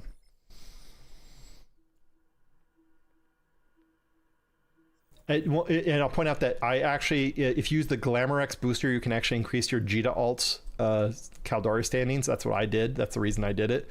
I had a reason to do it, and I wanted to test the content. By the way, we can look at some nice pretty ships. This is a Fax Force Auxiliary. This is why capitals are too strong. You have another one. Everyone has their own little skins here. You have some Redeemers sitting out here, ready to go ahead and take this guy out. You have this guy right here. It's a pretty looking Maelstrom. So this is why you play space. At all of these ships, any ship that you fly will die if you fly it long enough. All right, here's a Deluge. Deluge, by the way, is a fantastic little hauler. Highly recommend you look into it. It can go ahead and have fittings associated with it. If we go ahead and look at this thing, this can fit basically like a caracal for damage, but also be a hauler, also fit an interdictor nullifier on it. We can go ahead and simulate this guy. Can I simulate from this page? Where is the simulate button? There it is. So you have a bunch of slots and this can fit an interdictor nullifier in it. It's a fantastic little hauler. So there are so many ships out there to choose from. There's 450 or something like that. Once you find, I only fly this ship. I am the second largest killer in the game in this ship as well. You can make a name for yourself for being a bad dictator pilot as well. You can get little logos on it. You can get skins and stuff like that. Anyway. Any other questions? Oh, he asked about mining, I think. Come on, where is it? So you can see these are a set of miners ready to go out, it looks like. So this is a Rokel. Let me zoom in the right way. You can see that with him, he has a bunch of Mackinaws. Mackinaws are nice because they have a giant bay for how much cargo hold. They hold 31 M3, so they can just sit there AFK for a long time. This thing is designed to go ahead and provide maximum protection as well. It has something called a panic module that can protect it while it's under attack from a whole bunch of ships. This is the guy flying it, so you can do a locator agent to find him. He uses this, this is called a panic model, PANIC, Pulse Activated Nexus Invulnerability Core, and it lasts a certain amount of time, and then after it's done, and then you die. But it buys you time to go ahead and get those other ships, these faxes jumping out, and also other ships jumping out with you. So,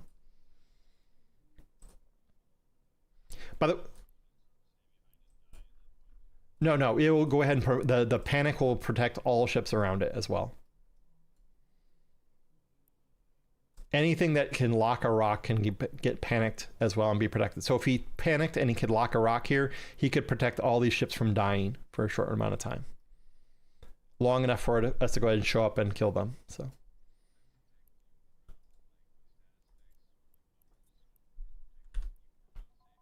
No. When you panic, you're stuck there.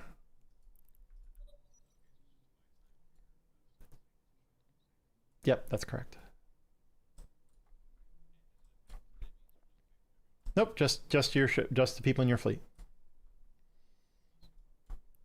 And there's rocals out there actively mining right now. You can tell because we have a whole bunch of people undocked ready to go save them. You have all these redeemers showing up here.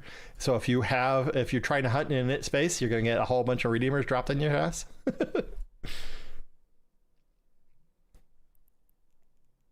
And again, we can rejoin some of these things. You see there's some miners out here. We're going to rejoin mining standing fleet here. Remember how I talked about using D-scan? You can use D-scan to go ahead and hunt people as well. And I highly recommend people try it. You can go ahead and take out a small little ship there and try hunting. But again, if you come out to our space, by the way, we have a big pocket of detected sites because of SOV upgrades. It's in this pocket right here, right around this LJT right here. You can see the job started in the last 24 hours. So let me see if I got anything else here. You can use gate check to find out where people are. So you can see KVN. Pretty hostile. Let's toss a bunch of rods here. We can use D-scan to go ahead and find people in the site. Let's go ahead and see if we can find these guys. So he's above there. Let's see if I can warp in on this guy. I'll freak him out just a little bit here. I suspect he is out at this guy. So you ever wonder why some people get attacked, some people get tackled in Eve and other people don't? It's because some people, how long did it take me to do a D-scan? We'll find out if we're going to land on this guy. Nah, we're not going to land on him. He was at the other one. There's one of two places he could have been, so I think he was at the other one. Check this one. Warp drive active. And all I'm doing is changing the size of my D-scan here. So to go ahead and do an initial filter. And so he has this amount of time to go ahead and warp to the next site. So, oh wow, that's a big pipe there. Okay, cool. I'm gonna go ahead and stop because otherwise I'm just gonna go another tangent. I love going on tangents. So, any other questions? Warp drive active. Cool. That's the class. I appreciate everyone showing up. This is recorded as well. We'll see if I end up posting it or not. It is on live on YouTube as well. So if you miss something, you feel free to go back and thing. And always, actually, you guys want to see something cool? Okay, come on. We're going to go see something cool here. Don't tell anybody I'm telling this.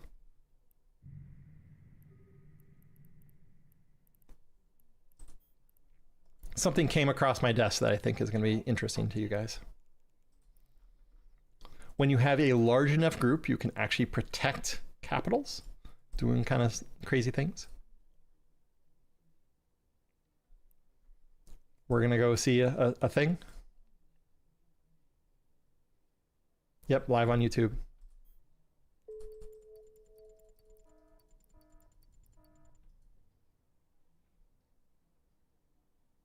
So this system seems pretty safe here, right? There's no hostiles in the system here. We're going to go one more jump here, and we should see some interesting thing happen here. It doesn't happen often, but when it does, it can be pretty fun. And I might go ahead and just turn off my overview here.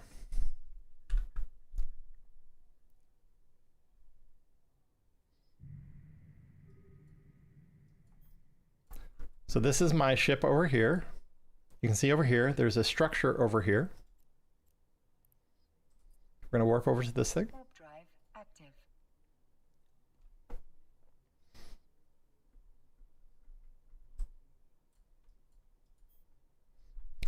I'm not going to see it well, am I?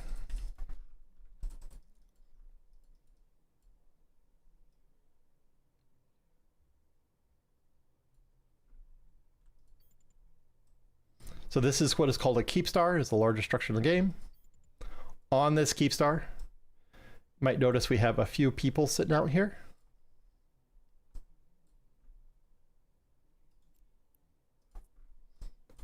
This is called a Zenitra that just jumped in. Very fancy ship. I have my overview turned off, so you can't see anything, can't see names, etc. So I'm trying to pretend like I'm being tricksy. This is a, right here, you can see this thing right here. I don't even know which one that is. Anyone know that, recognize this ship?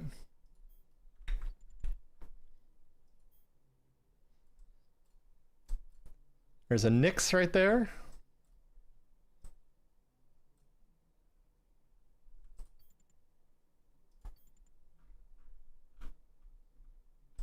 I can make people very unhappy by doing a bubble right now, but I'm not going to do that because I don't want to get kicked from my alliance. There's a Titan.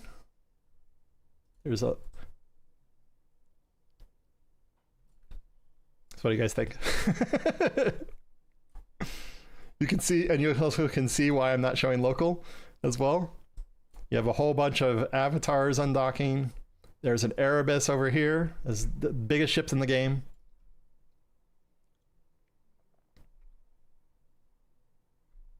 We will go through with them as well, by the way. There's a whole bunch of other ships, and I think there's a Leviathan underneath there. You can see everyone's got their different skins. Everyone undocks at the same time. We'll go ahead and see what this warp looks like here. This is why you play this stupid game.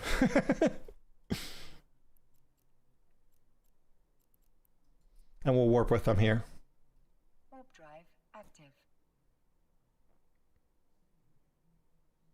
My little dictator boy, by the way, could ruin their lives, and I'm not going to because, again, I'll get booted from my alliance. But I don't know if you can see how many people are going through this stupid gate now.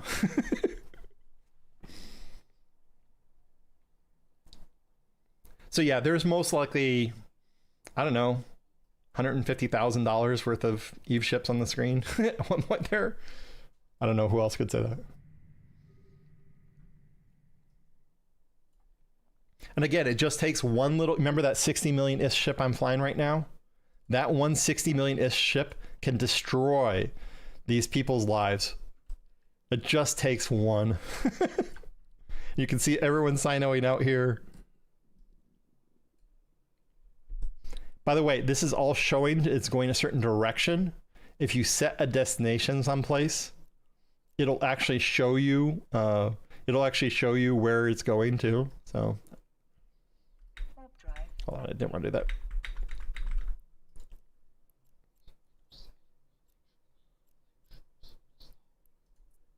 Yeah, it does. It'll show it in space. I know where they're warping to, so. So this is a whole bunch of different fancy boys here. You can see one guy's warping off here. He didn't have things, but look at that, the Titan. So hopefully this part's been fun. I don't know if I'm going to get kicked for showing you this, but I didn't show any names, etc. So,